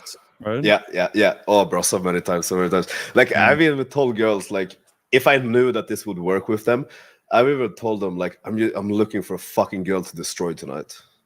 Yeah, easy. And I just hold eye contact until they respond. Yeah, but then it's gonna be very positive, and then it's all right, let's go. You can't take her to waffles and I'm not telling her I'm gonna destroy her while I'm eating waffles and she's watching. This is this is sexual value. She's horny now, and you actually run an interaction with her. Then sometimes you can say this, but that needs to be calibrated, of course. That needs to be. It needs to be yo, I know that if I say this, she's gonna really like the assertiveness and directness. This is calibrated to a specific archetype of girl. I wouldn't just say this to any girl, just to be clear. That's like maybe like 1 in 10 or something. Oh, I would say it's every girl. Yeah, you said 10 out of 10. No, 10 out of 10. We take you home. I'm gonna fucking destroy you. I'll blow everything out. I don't give a fuck. Yeah, fuck it. Fuck them. Yeah. Fuck it. Social circle game doesn't have the human growth aspect that cold approach has. Well, in a lot of aspects, I think that's true, and I guess it depends a bit, because one could argue that if you're doing a certain type of social circle game, you do have a good element of growth, because you are improving your social skills that are outside of game and women, which obviously, like, we cannot like discount that is growth. Gotta give that credit. But I do get what you're saying. If you're just getting tables at a club, you're not really exposing yourself to like a lot of let's say things that could be intimidating or challenging. So then yeah, like there's not going to be much growth. Alex, do you see the same girl more than 2 or 3 times a week? I mean, sometimes if I want to, I will do it, because I know how to manage the dynamics. But like, I probably wouldn't recommend it to most guys, because they will probably start setting relationship frames, and then it's gonna be fucked. Or you meet one girl just 1 time a week. Don't you get attached to a girl after you get to know her? We did talk about this on the previous live stream, but like the short answer is like not really. Like not really. And look, like, he's not saying every girl or most girls 2 or 3 times a week. By the way, like, you have to understand the volume Alex is working with. Most girls he sees once, and if he sees most girls another time, it's a month or 2 months. So that's like a second time in a month or 2, right? Yeah, like that's the volume. But there are very few girls here and there that he'll see a couple times a week, once in a while, right? Yeah, to like clear, he's not meeting like the first 3 girls he ever has sex with. No, he's like trying to see them, bro. Let's just do like full disclosure here. Full disclosure, like back in 2021, I sat down with the student that was living with me then, because he asked me this question, like, how many girls are in your rotation? I'm like, I don't really know, because I don't keep track of it, because I'm not really trying to have a rotation. I'm not putting any effort whatsoever into it. I go through my phone and I'm like, how many girls here right now have I met up with like more than once before, and I could literally meet up and tell to come over like right whenever I want? It was over like 38 at that time, and then I kept getting more and more and more. At one point it was over 50. So you could have said that I had a rotation over 50 girls if you used that definition, where it's like I've seen them multiple times and I can tell them to come over whenever the fuck I want. So that's the type of volume. And like, I had only been here for like how long by then? Like maybe like a couple of months. Like I haven't been here for a long time. But it's just like Nightgame closes, like accumulating and like adding up, like day game leads and shit, like girls I met from day game and stuff like that. Not that many from online back then. But basically, do you meet one girl just one time a week? I mean, it depends. Like, it's kind of like, how often do I want to? That's really what it comes down to. How much do I have time for, and do I want to, or am I just gonna game? Don't you get attached to a girl after you know her? We talked about that on the previous live stream.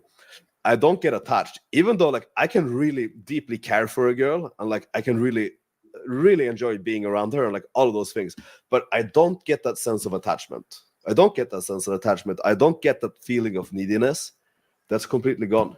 That doesn't exist in me anymore. It's completely like eradicated. I can never feel it. Straight up.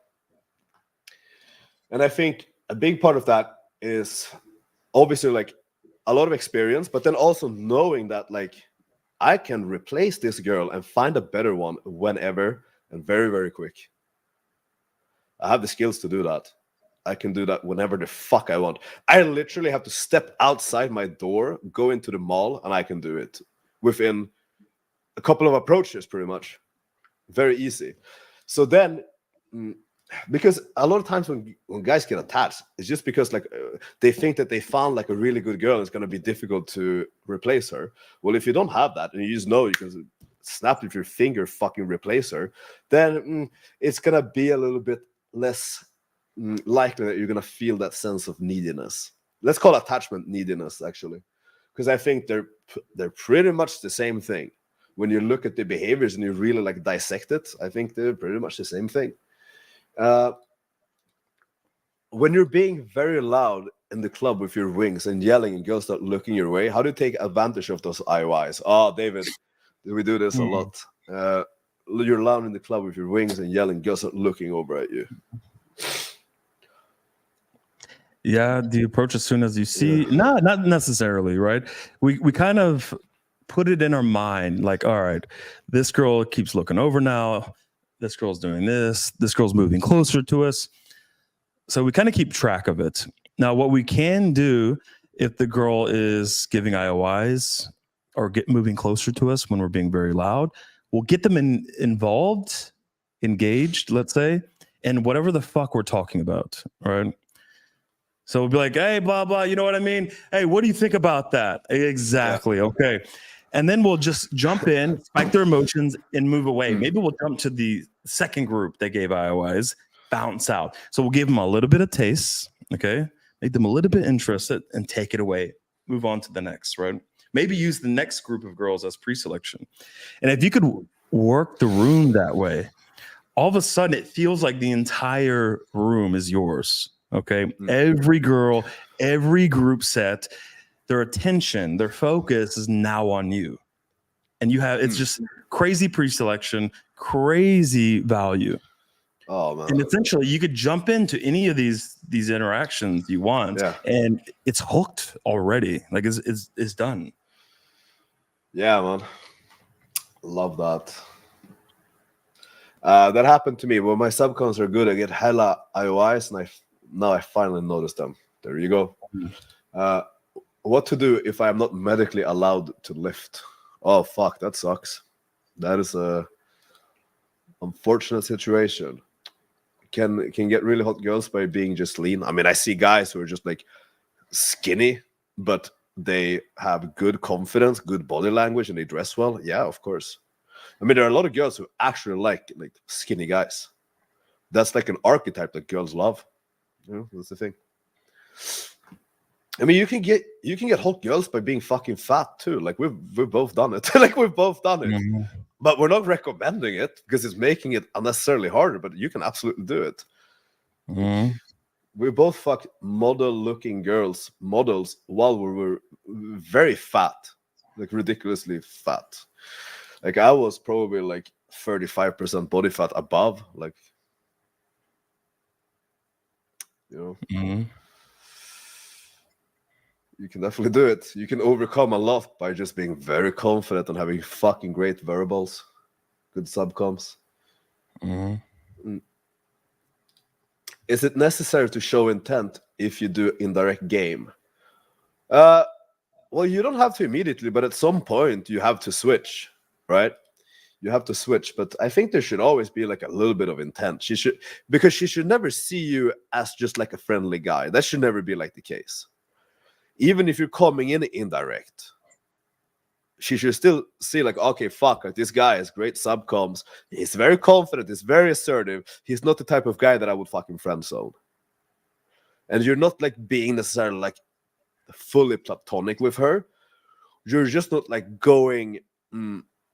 You're just not like being very direct or asking for a lot of compliance off the bat. You're not forcing her into a position where she needs to decide, am I going to reject him, yes or no, in the very beginning, which she would have to make that decision if you were to go like, hey, I think you look amazing or something. If that's your opener, she needs to decide in this moment. By going indirect, you're essentially just like removing that requirement for her to have to make that decision from the start. You're giving her more time to like actually like assess you because you're not forcing her into a decision. That's how I see it. But like to answer your question, I guess no, it's not necessary, but you have to at some point. You do have to switch that up at some point. It's just the opener that's indirect. The opener, like maybe the first couple of minutes, but like you switch out of that pretty fucking quick if you're being efficient.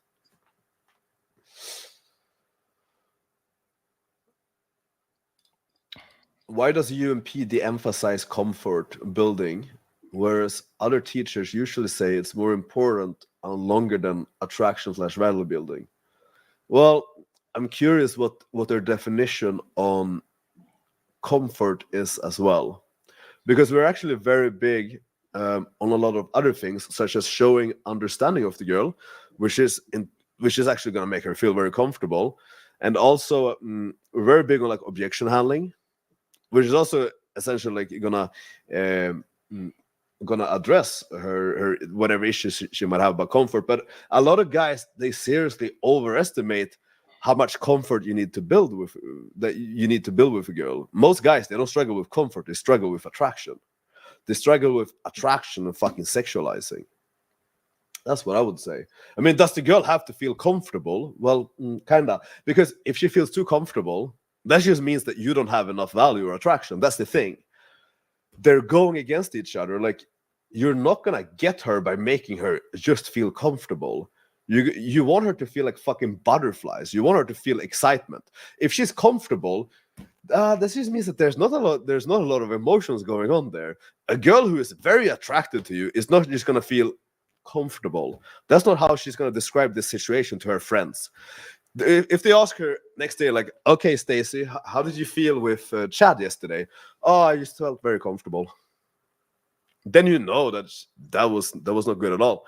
But if she describes it as like, oh fuck, like I was feeling so nervous, like I did not know what to do, like I could barely fucking breathe, like I was panicking because I didn't know if he really liked me. I don't know.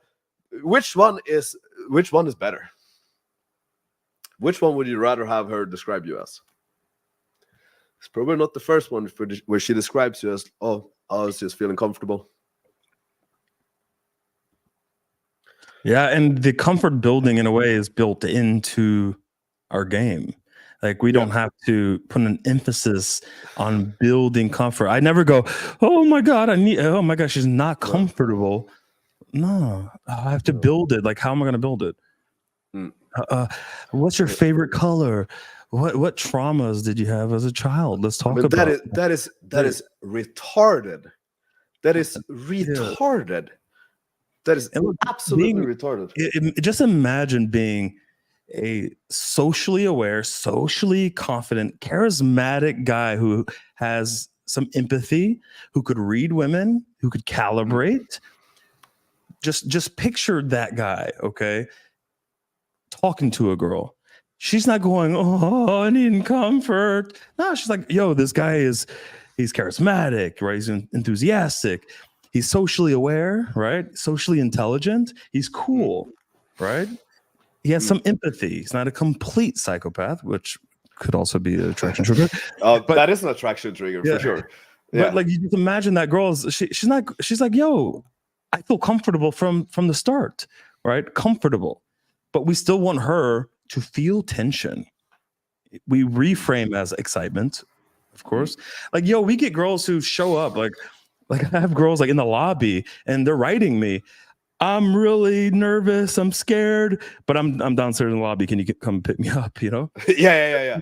And then also like while you're in the elevator, they will be like, oh, I'm so scared, and you're like kind of like, what's wrong? And they're like, no, I like it.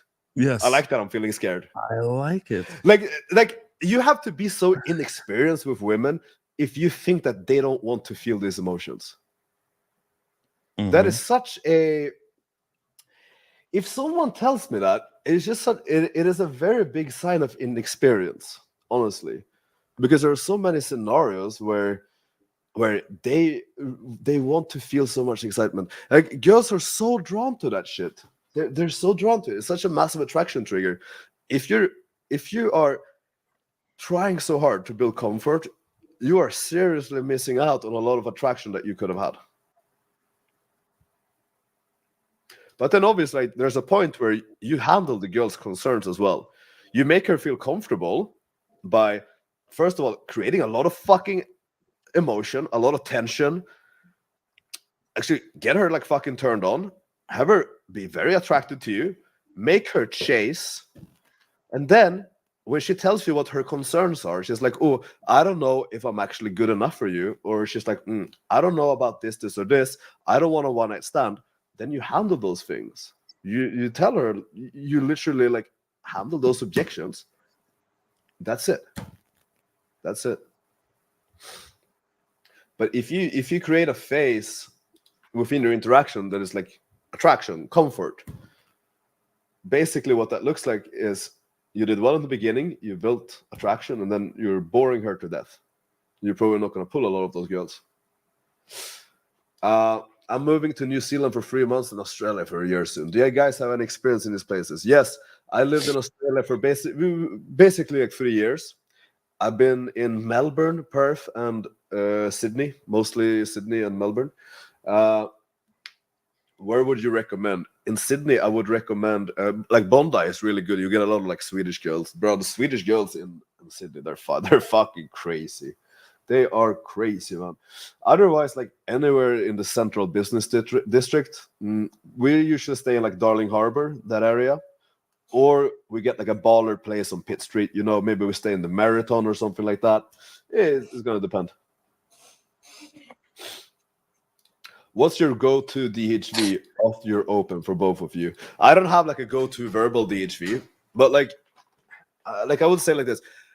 My value is obviously like I'm doing verbal DHVs all the time. I'm a massive proponent, but I know that most of my value is gonna come from being the most confident, assertive, and dominant motherfucker that she's ever met.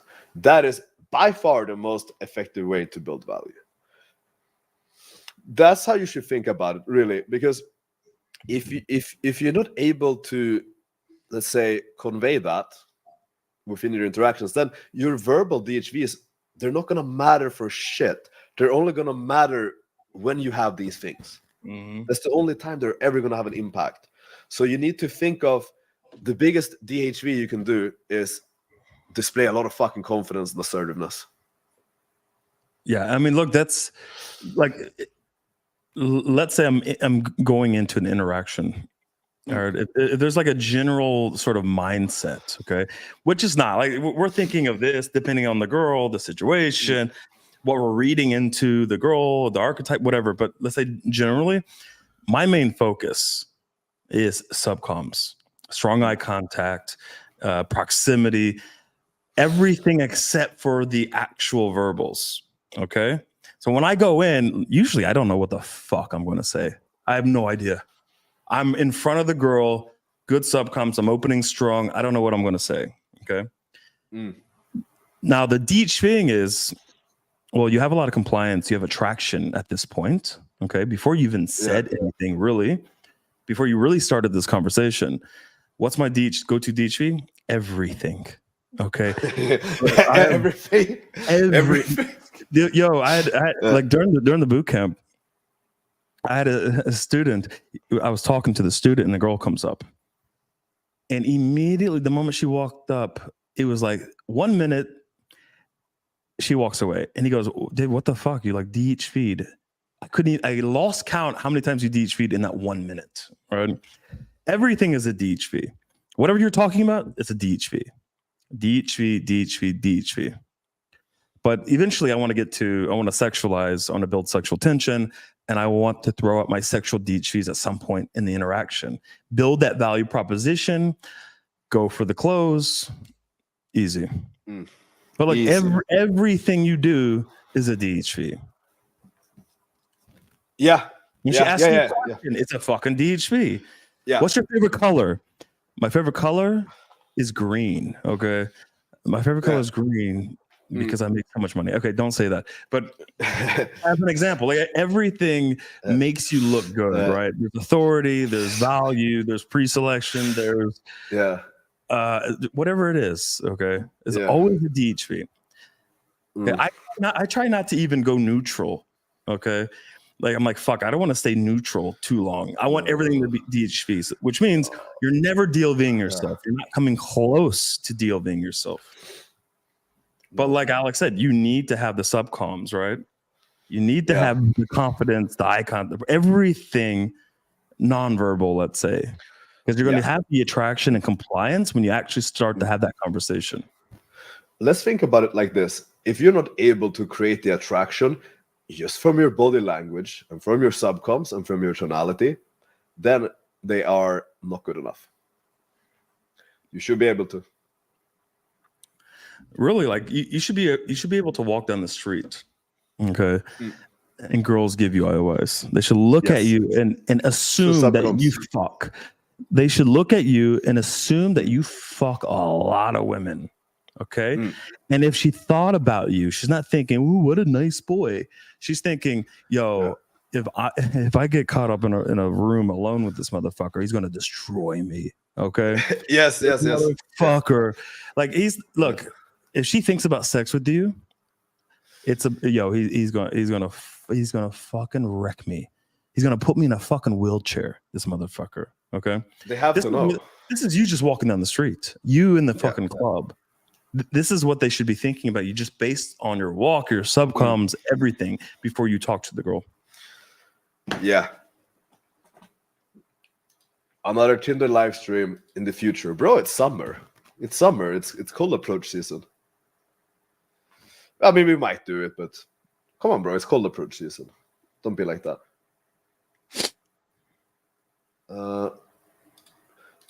How do you sexual DHV in a mixed set?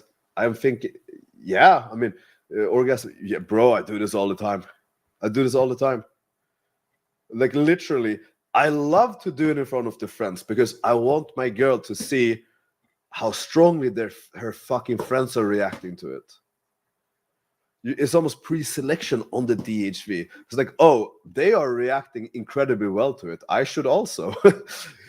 Like they are creating like a very positive frame, right? Like that's just all I'm thinking. If her friends are around, I'm not thinking like, oh no, they might hear that I sexual DHV. I'm thinking like, yo, I have a bigger audience for my value. This is amazing. I love this. And the other girls around you. Yeah, for sure. I'm not being quiet when I'm doing this. Like I want other girls to hear, 100%. It's incredible effective. Yeah, I mean, orgasms, tantra, dominance, everything. But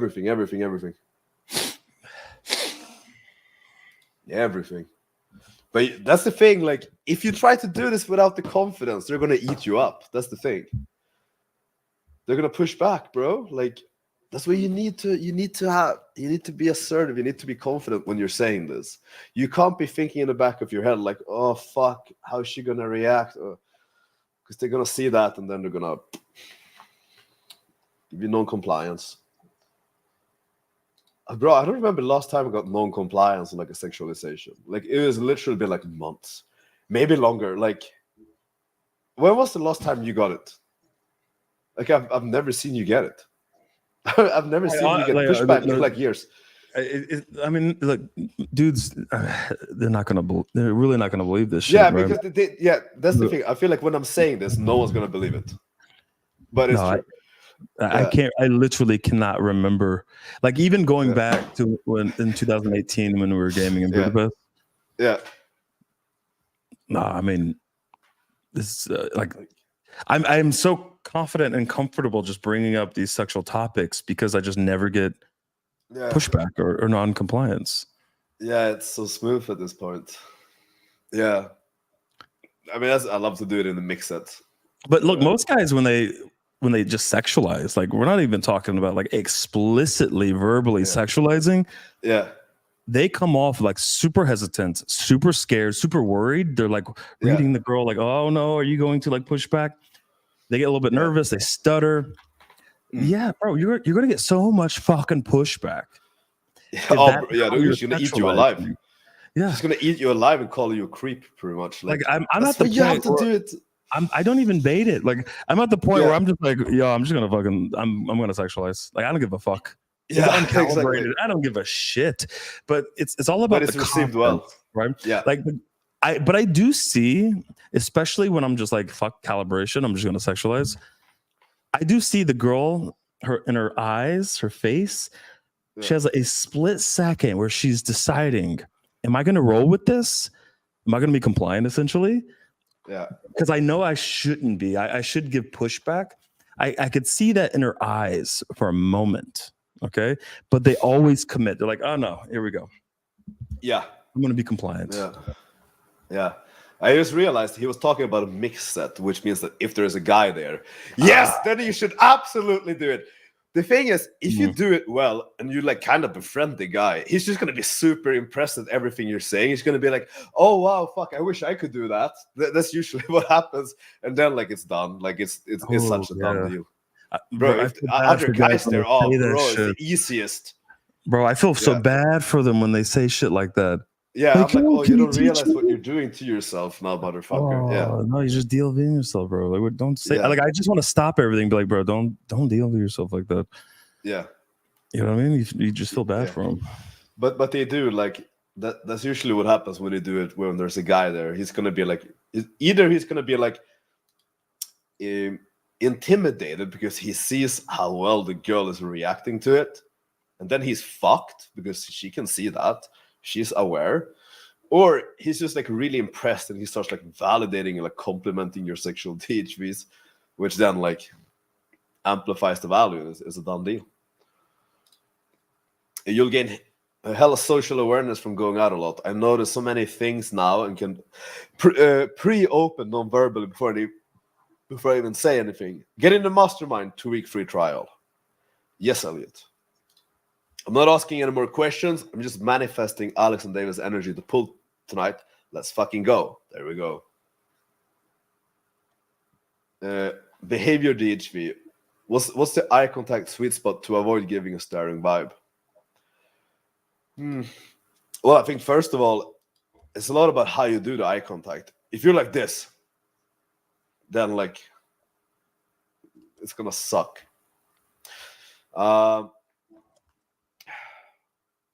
What do you think about this, David? The sweet spot for eye contact. Well, I feel like you have to read the girl's body language because you want to create tension with her while you're having like good, relaxed eye contact where she actually like she likes it. And you want to build up the tension, but you don't want to push it to the point too far where she's like getting too overwhelmed. And she's like, "Why do you keep fucking staring at me?" Maybe pull back a little bit, calibrate. But it depends on how attracted she is to you. If she's actually attracted to you, then I don't think there's a fucking sweet spot. Then I think you could the more the better, honestly. But if this is a girl that you don't have that much attraction or value with yet, then. But if she's actually attracted to you, but a lot of guys will be so focused on like the strong eye contact, the staring. Yeah, they'll be stiff. Yeah, that's the thing. Yeah. They'll be like, like like talk like, hey, you talk like this, hey, ba ba ba. Oh, did you know? But you're maintaining eye contact while you're moving around a little bit, right? But a lot of guys will be like, so you know, this and that. Yeah, it's a little bit creepy. It's pretty fucking creepy. B, you got to loosen up a little bit. You can loosen up a little bit and maintain eye contact. Also, I think it might be better that you are giving too strong eye contact than bad eye contact. You're looking down, you're looking away every second. I'd much rather you have the girl kind of like, oh shit, there's a little bit too much than you looking down every fucking 2 seconds, right? Because you're definitely going to lose it if you can't maintain eye contact. Right? Exactly. What Nightgame challenges do you recommend, or did you ever push yourself boundaries to go over AA? Actually, it's kind of funny. Like when me and David were walking in the mall now, he's like, "Okay, Alex, you have 5 minutes to pull." I'm like, "Okay, let's go." We do shit like that. It's funny. But like, what other challenges? Yeah, I mean, if you're learning, base the challenges around like your sticking points, right? So, like, what are your sticking points? What are your weakest points in your game? So think about like, what's holding me back from actually building attraction or sexual attraction with women? That's the question you have to ask yourself, because that's going to be a little bit different from this guy, from this guy, from this guy. Maybe the same and maybe very different. So I would start there. What am I afraid of? What am I scared of? What are my weakest points in building sexual attraction with women? And then base these night game challenges around that. But and get over AA. Well, I mean, well, look, I think I've had a lot of students coaching calls lately, and I've been getting a lot of AA coaching calls. And it really comes down to being consistent, right? Like pushing yourself every day, being consistent, and not focusing too much on the end result, right? So guys will be like, fuck, I didn't pull tonight, this or that. It's a failure, right? You have to change what success is every fucking night for you. Like one day is going to be different. Like one day it's success is whether you pulled every night or, you know, pulled the hottest girl, whatever it is. But right now, you have to define what success is for you, which is I'm actually going out, right? Step one. Okay, you have to actually be in the fucking club, or you have to be out in the mall, or whatever it is. And you approach. If you get blown out, you know, for the first 3 weeks, okay, but you're actually getting your reps in, you're actually going out every night or every day, and you're getting enough approaches consistently. So to me, that would be a success. Right? Because at some point you're going to feel more comfortable. You're going to have less anxiety. It may never go away completely, but you have less, and you can start thinking about other sticking points or other things you could work on that will help you actually get further in the interaction. So that's a good place to start. Spot on. I agree. Are you happy that this feeling is gone? The feeling of attachment without neediness? Yes. Of course, yeah. I mean, I remember, like in the past, like fuck, like it was, bro, it's toxic. It's honestly toxic. People call this love, but it's not. It's neediness. It's so toxic. Holy shit. Yeah, of course. Yeah, because look, when you have, I mean, we've all been through that. Right? We're not psychopaths, right? Like we were young and inexperienced. We've had girlfriends, breakups, and all this shit, right? Like we've been through all that shit. It really holds you back, right? It really fucking holds you back when you have that super strong attachment or scarcity or, you know, neediness, fear of loss, whatever it is. Yeah. It makes you weaker, I think. I really believe it makes you so much fucking weaker. And it makes things more difficult. Like right now, I only have happy relationships and happy dynamics. It's not full of stress. It's not full of drama. My girls aren't challenging me. My rotation girls aren't challenging me every day. It's so nice. It's like you can finally breathe fresh air. You know, that's what it feels like. You don't have that you know, that knot in your stomach or that pain in your chest. Oh, that shit is horrible. It's horrible. You're not like jealous all the time. Listen, if you're like, yo, I have a lot of value. Yeah, I'm confident in my skills. You know, I have abundance. Yeah, I can go out to worry about another girl. Like you're not so jealous. Like I'm just not a jealous person. Yeah. Like I used to be. What happens is the girls gonna start feeling those things. Yeah, they're like, well, you're never jealous. Like it's impossible for you to this and that. It's like, yeah. You think? I mean, no. Good luck making it happen. Look, she's not gonna look. My girls aren't going to do things to try to make me jealous. They would never like flirt with another guy or text another guy or tell me about another guy to try to make me jealous, because it's not going to work. It's only going to hurt them. It's going to backfire. It's just going to DLV them. They're just going to look the worse in your eyes. Yeah, it's like why would you do that? Like I don't feel any type of way. It's just like you in my eyes you look worse. Like this is not good. You just displayed poor behavior and you lowered your value. Good job. This is bad. Like why, you're just shooting yourself in the foot. It makes no sense.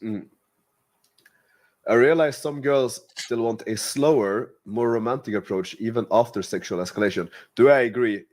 Yes, I do agree that you need to take certain angles with certain girls. That is true. Like some girls, they are gonna need to feel a bit more of that, but it doesn't mean that they need it less sexual. They want it sexual with a twist. They want it sexual with a twist. Sometimes maybe you have to give her more reassurance. Sometimes maybe you need to create like a certain narrative around the entire interaction. You need to create a certain narrative, or maybe you need to pull under a frame of like cuddling, that kind of thing. Like I have to do this pretty often, like what you're describing. More in the past, to be honest, not so much now. Like pretty much never now. But yes, I do agree. I see what you're saying, but I don't want guys to confuse this more romantic approach by meaning less sexual, because that's not the case. Essentially, you need to do a calibration to handle her emotions and her concerns. That's it. But this doesn't mean that like you can't fuck them on like the first date and that kind of stuff. And a lot of guys, they will jump to the conclusion, but it's just simply not true.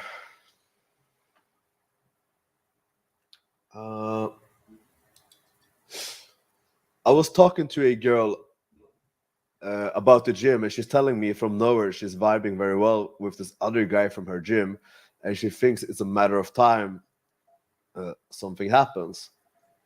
How do you change the emphasis to you and her and forget about that guy? Well, you need to display more value than what the other guy has. That's it. Switch the topic and display more value. Run your game.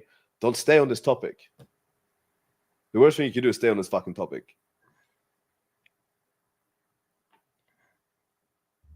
Yeah, would you add to that?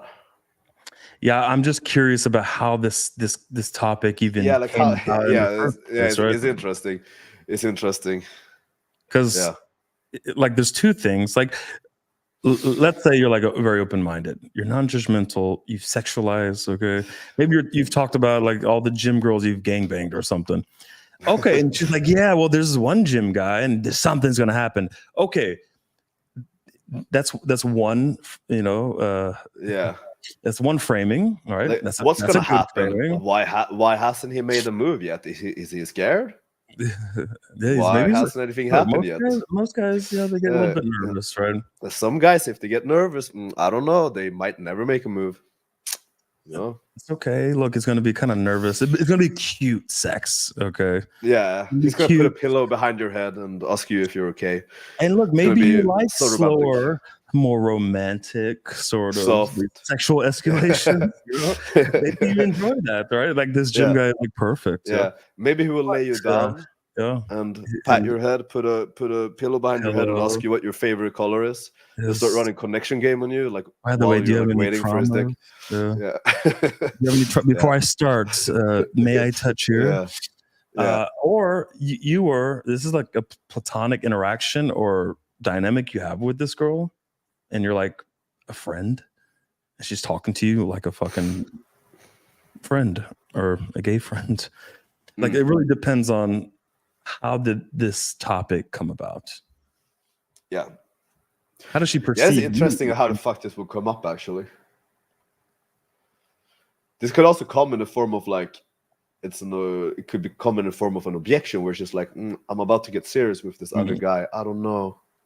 That's a leap. I mean, that's a stretch right there. Like for her to be like, hey, I haven't even like really, like, I don't know this guy that well, but like, I feel like something serious is coming, so we can't. Yeah.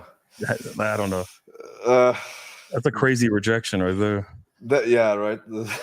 She got so creative there. Maybe David the guy would actually crack or something. David would actually cold read the traumas in the girls' lives. Yes, I've seen this many times. Yeah, but sometimes it doesn't work out because the girl thinks I'm a fucking stalker. Yeah, she's like, what the fuck? How did you know this about me? Yeah, bro, I had to stop doing that because like girls would literally. Yeah, I've seen that. Like, what the fuck? How did you? It's like you were raped as a child, right? It was 8 years old. And she's like, what the fuck? How did you know? Like, do you know my uncle? I don't know, but something. Maybe okay, that didn't happen. No, they get like freaked out. Like, how the fuck did you know about this? And it just ruins interaction. It doesn't really help. Yeah, it will be things like you broke up with your ex about 1.5 years ago because you felt this, and this way because he was doing this, and this, and she'll be like, what the fuck? How did you know this? Yeah. But what it actually is not just guessing. It is you are piecing things together about what she said, and then you're delivering a cold read based on that. Yeah. How to be confident if all you experience is negative all your life, you're a total failure. Well, shit happens to us, all of us, and things, bad things may happen to you a little bit more often, but in a way, it's my mindset would be, it's my responsibility, right?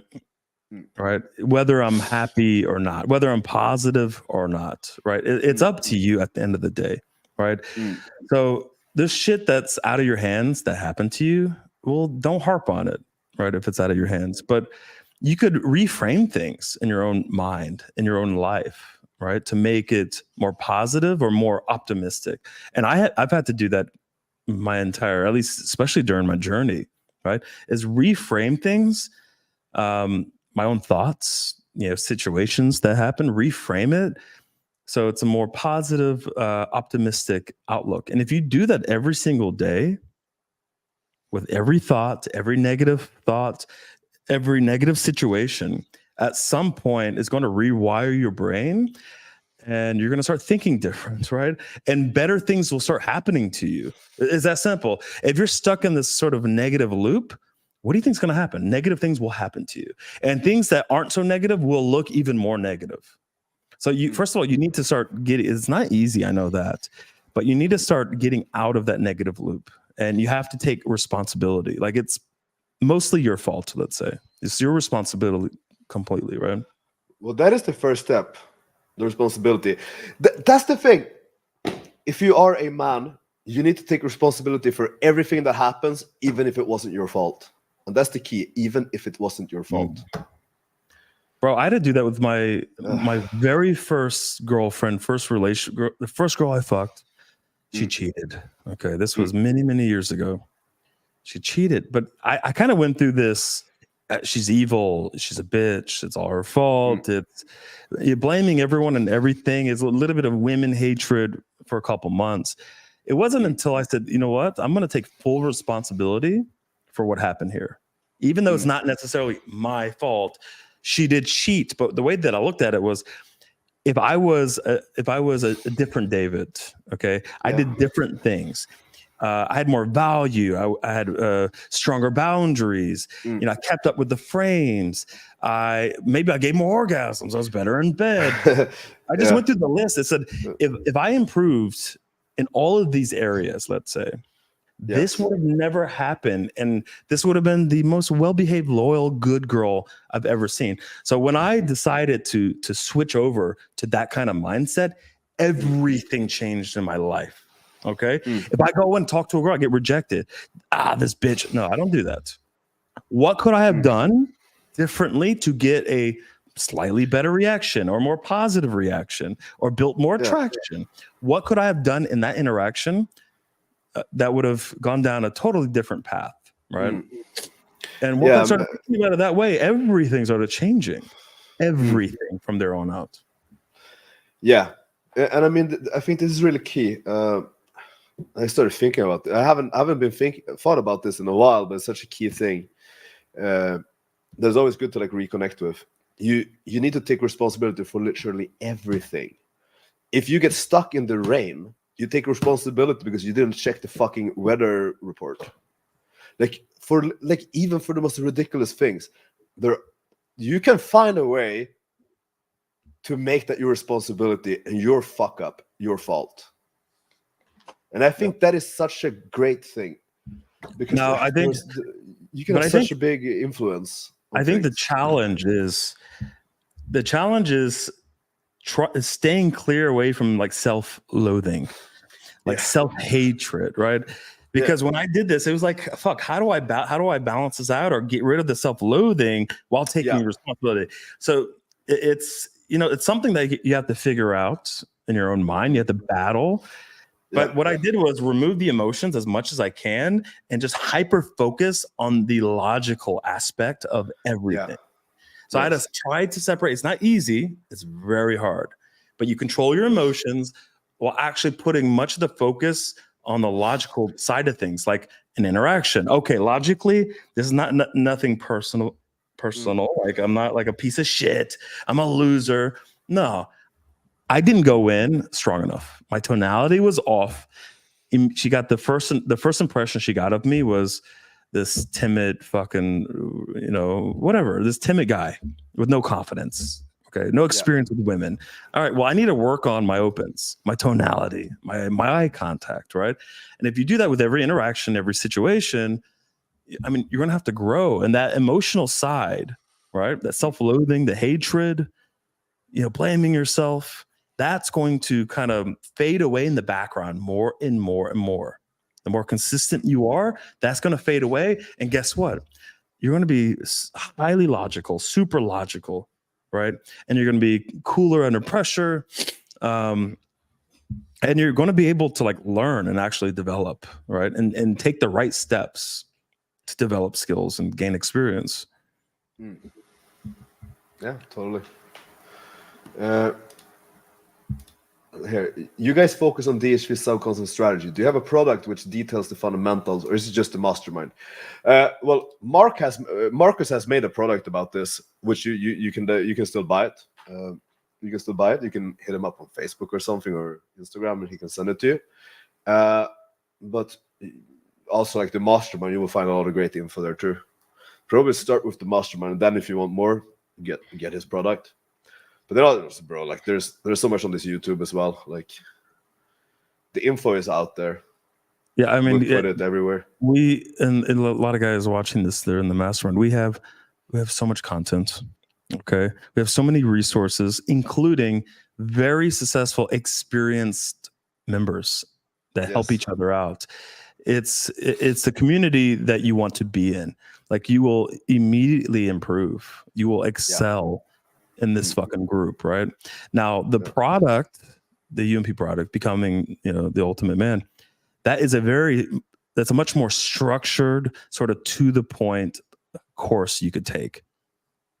So most guys have both, they're in the mastermind and they also have the product. Yeah, you get both straight up. Join the mastermind, and then if you want to buy the product, buy the product. Yeah, like the mastermind is a smaller investment. It's free for 2 weeks. It's a smaller initial investment. Then if you want to get more, you can get the product. But you can start there, and you will be very happy with the mastermind. Rank these in order of importance: game, looks, money, height, physique, and social status / clout. Well, I think height, physique, and looks should be the same thing. First of all, like why are they separate? It's your physical appearance. Let's just put those two together. So game, money, physical appearance, and social status clout. From what I've seen, I would put it like this. I would put game at number 1 because you need to actually be able to close the girls, or otherwise it doesn't matter. Otherwise, all the other shit is just pointless if you don't know how to actually move it forward and close. I'm going to say that. After that, I would put physical appearance. Number 3, I would put social status clout. And lastly, I would put money. Yeah, I mean, it depends on like what you're trying to get. So, like, look, if you have money and a lot of status, but you're like short and kind of ugly and you don't have game, they're like, there's going to be girls for you. Okay. Like, they're usually called gold diggers, but there's going to be girls for you. And a lot of guys take that route. And it's like, all right, that's fine. Have fun, bro. But like, let's say your average looks, let's say you're just broke. Okay. Yeah. And you have no status really, but you have great game. You're charismatic. You have social skills, social awareness. You understand women. You have great confidence, and you know how to sexualize. Well, you're fucking like the other things or whatever, right? Maybe some of the other things will prevent you from having a serious long-term relationship with some of these women. Yeah. Look, I remember when I was pulling to my mom's basement. Okay. Okay, I had like 1 year I had 160 lays from online game. Pulling to my mom's basement, they would have to go out the little window. Okay. Mm. Now I understood back then, like if I wanted something very serious and build something with some of these women, guess what? One objection would be you're in your mom's basement. Okay, like you're in your fucking mom's basement, motherfucker. Like that would be a serious objection. But guess what? I got the lay. They're coming back to my mom's basement to get fucked, you know? Okay. So it really depends on, you know, what you're trying to do. But like let's try to like level up and everything. Like me and Alex, we started very low on everything here. Besides, you know, the height. Alex is tall. He's over 6 feet. I'm a short king. Okay. So what is a short king? How tall is a short king? I don't know.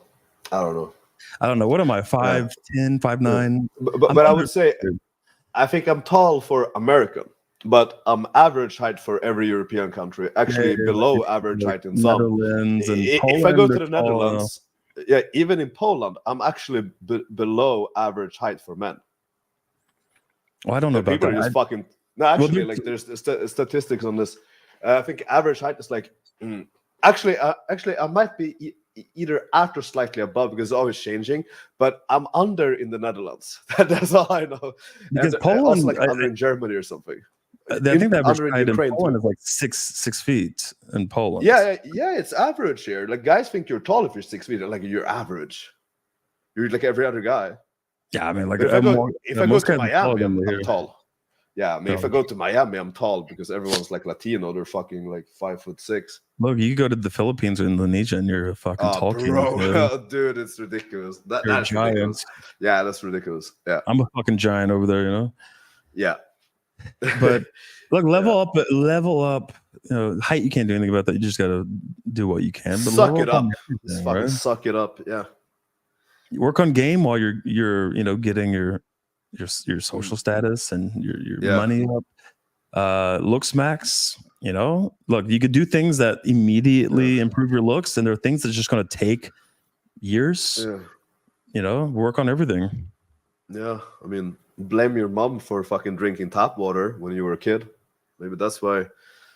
You know, maybe you would have been, not you, David, but like maybe guys would have been like 6'5" if their mom wasn't drinking tap water. Yeah, my mom drank a lot of tap water. No, that's Mom, I hate you. Yeah, that's all your fault. I hate you, fucking tap water drinking bitch. I could have been 6'1". Exactly. That sounds like a vicious circle. Don't have sexual experience, therefore can't sexual DHV, and because you can't sexual, but it can also work the other way around. It can also just work the other way around, man. Well, look, when I was doing 10 to 15, I was doing 10 to 15 orgasm DHVs. Do you know, oh my God. If you guys knew how many girls I was fucking with just 10 to 15 oral orgasm DHV. Could I give 10 to 15 when I was doing the DHV? No. Okay. I was like a 2 to 3 orgasm guy max at the time. But because I was getting the lays, okay, I was practicing. I was working really, really, really hard on my sex game. And guess what? Now I'm giving 30. The most I gave in one session is 55. Still my record since 2018. But you know, that's the way I did it. I was like, fuck this. Yeah, I'm gonna fucking look. That is a good way to do it. I'm good at eating pussy. You know what I mean? I'm good. Maybe I'm above average, at least in my head I was at the time. So I'm just gonna fucking DHV that, exaggerate a little bit, okay? Work on it at the same time, get the reps in, the practice, the lays, improve, get to the point where you're not just good or average, you're amazing. Then DHV 30 orgasms, right? And now I'm at 30 orgasms. Yeah, I used to do 5 to 10. Now I'm at 30. You know what I mean? That could be a good vicious circle. It's also gone up because you've actually gotten better at it. Much better. Yeah. My main girl gave her 30 orgasms every session. Well, every full session, 30 orgasms. Yeah. She comes over, she's like, "Can I have 30 orgasms?" If it's a Yeah, quick, it's only she hears 15. she hears about like some other bitch getting 35. Hey, can I get 35? Yeah, you're like, yo, why is she getting 35? Hey, she heard me DHV. She heard me DHV 30 orgasms with another girl. Mm. She came over and she's like, I want 30 orgasms. Mm. So there's no way you're gonna give some other bitch. You're gonna DHV 30 Yeah, orgasms. like Not this giving is me my 30 thing. orgasms. This is my thing. Oh, yeah. Yeah, this is my special thing. Wisdom. Yeah, he said wisdom to we talked about before. You guys have a routine to have fast, consistent pulls from the gym. Bro, I used to do this a lot in Mexico. I used to do this. I got almost like I would say like 70% of my pulls were from the gym in Mexico. Like Argentinians and all this fucking Brazilians and shit was, bro, it was amazing. But it's basically like indirect open. I mean, I'm gonna give you like a structure, right? Indirect open, DHV, get her to qualify, ask her how much longer do you have in your workout. She will tell you. You're like, okay, perfect. I know this amazing like smoothie place next door. We'll go there for like a post-workout protein shake. And then when you're there, you sexualize, you build tension, you fucking pull her. But like, don't try to run the entire interaction in the gym. Like, actually, you can pull to another place after, and it's gonna be like much better than like trying to do it while she's at like a fucking cable machine or something. Like, you can't run an entire interaction there. Like, you fucking take her somewhere else. It's gonna be more effective. I also think it's just gonna be way easier. It's kind of awkward standing up and talking for a long time in the gym. I think I would rather just like take it somewhere else after. Like, would you gonna objection handle on the fucking gym floor? I mean, probably not. This feels a bit off, right? Although you can, but yeah. I mean, I understand you want to do it in the minimal time possible. Of course, I get that, but I think you're gonna have a much higher chance if you bounce them first. I think you do.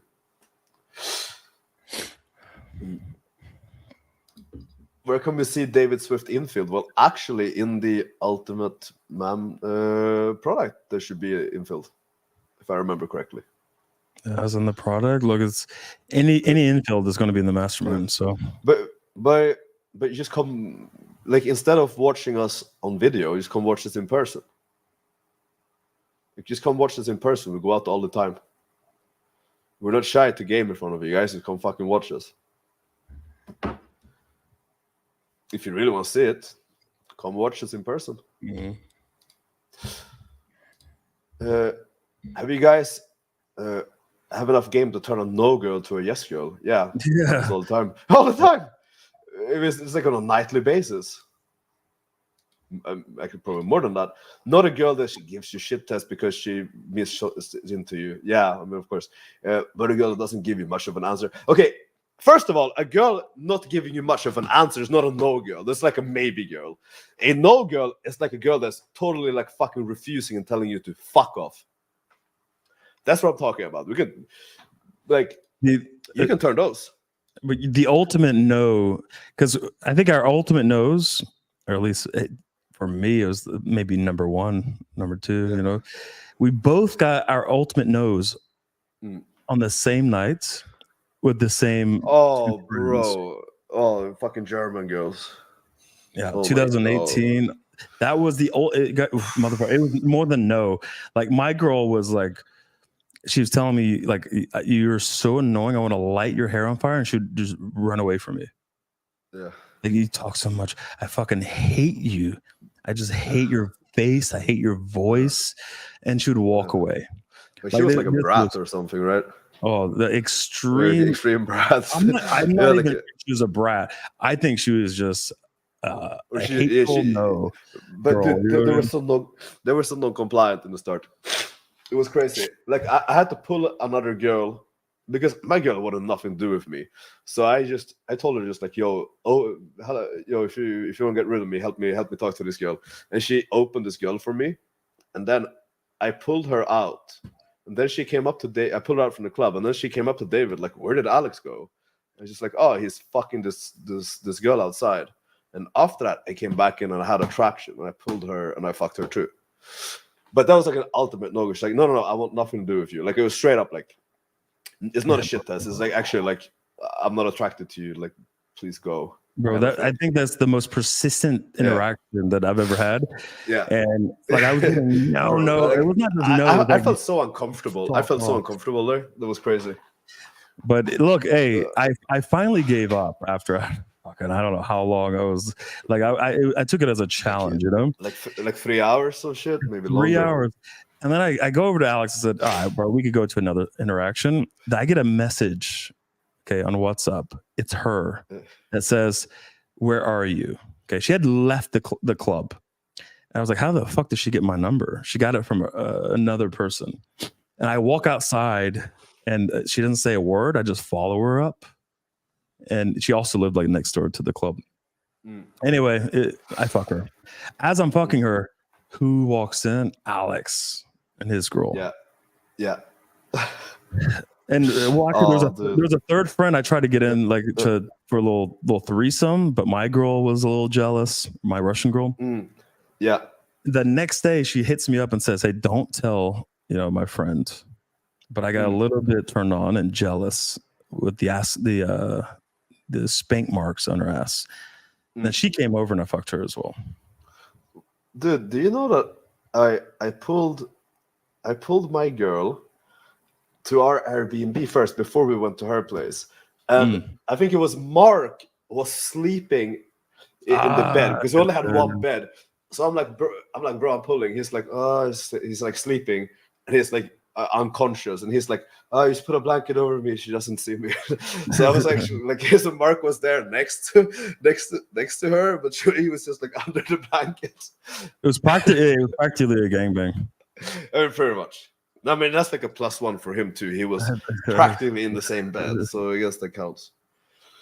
Yeah, that's funny. And then you fucked. Also, she didn't notice him, by the way. She didn't notice him. Yeah. No, she didn't notice him because he was sleeping under the blanket. Yeah. Oh, no, that's funny. Yeah.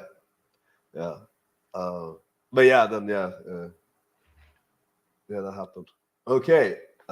We're out of questions. I think this is a good time to call it. We're on like the 2.5 hour mark, so this is good. It was a good live stream. Yeah, awesome. Probably gonna go Nightgame now. Oh shit! It's Friday. Yeah, it's Friday. I have I just during this live stream I set up a ass fuck date. Yeah, with this hot Polish girl on Tinder. And nice. She's actually like really, really fucking slim. Like I know the type. I know the type. Really fucking slim. Yeah, it's gonna be fun. That's good. That's good. Let's get it tonight. Yeah, fuck yeah, go out get it. Yeah, let's call it here. Thank you guys. We'll do more streams next week. We're gonna schedule them ahead of time so you guys will know when they happen. Okay, guys, join the Mastermind, a 2-week free trial. I will put a link here in the chat. Just give me a moment.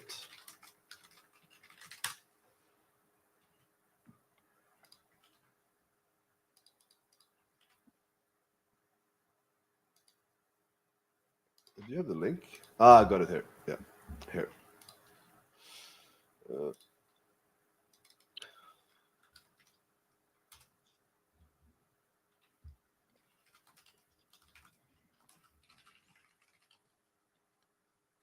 Yeah, let's pin. Yeah, I'm gonna pin this. Yeah, now it should be pinned. Okay. But you have to pin it on the. You have to do it in the actual YouTube. Yeah. Okay. I will do that. Yeah, guys.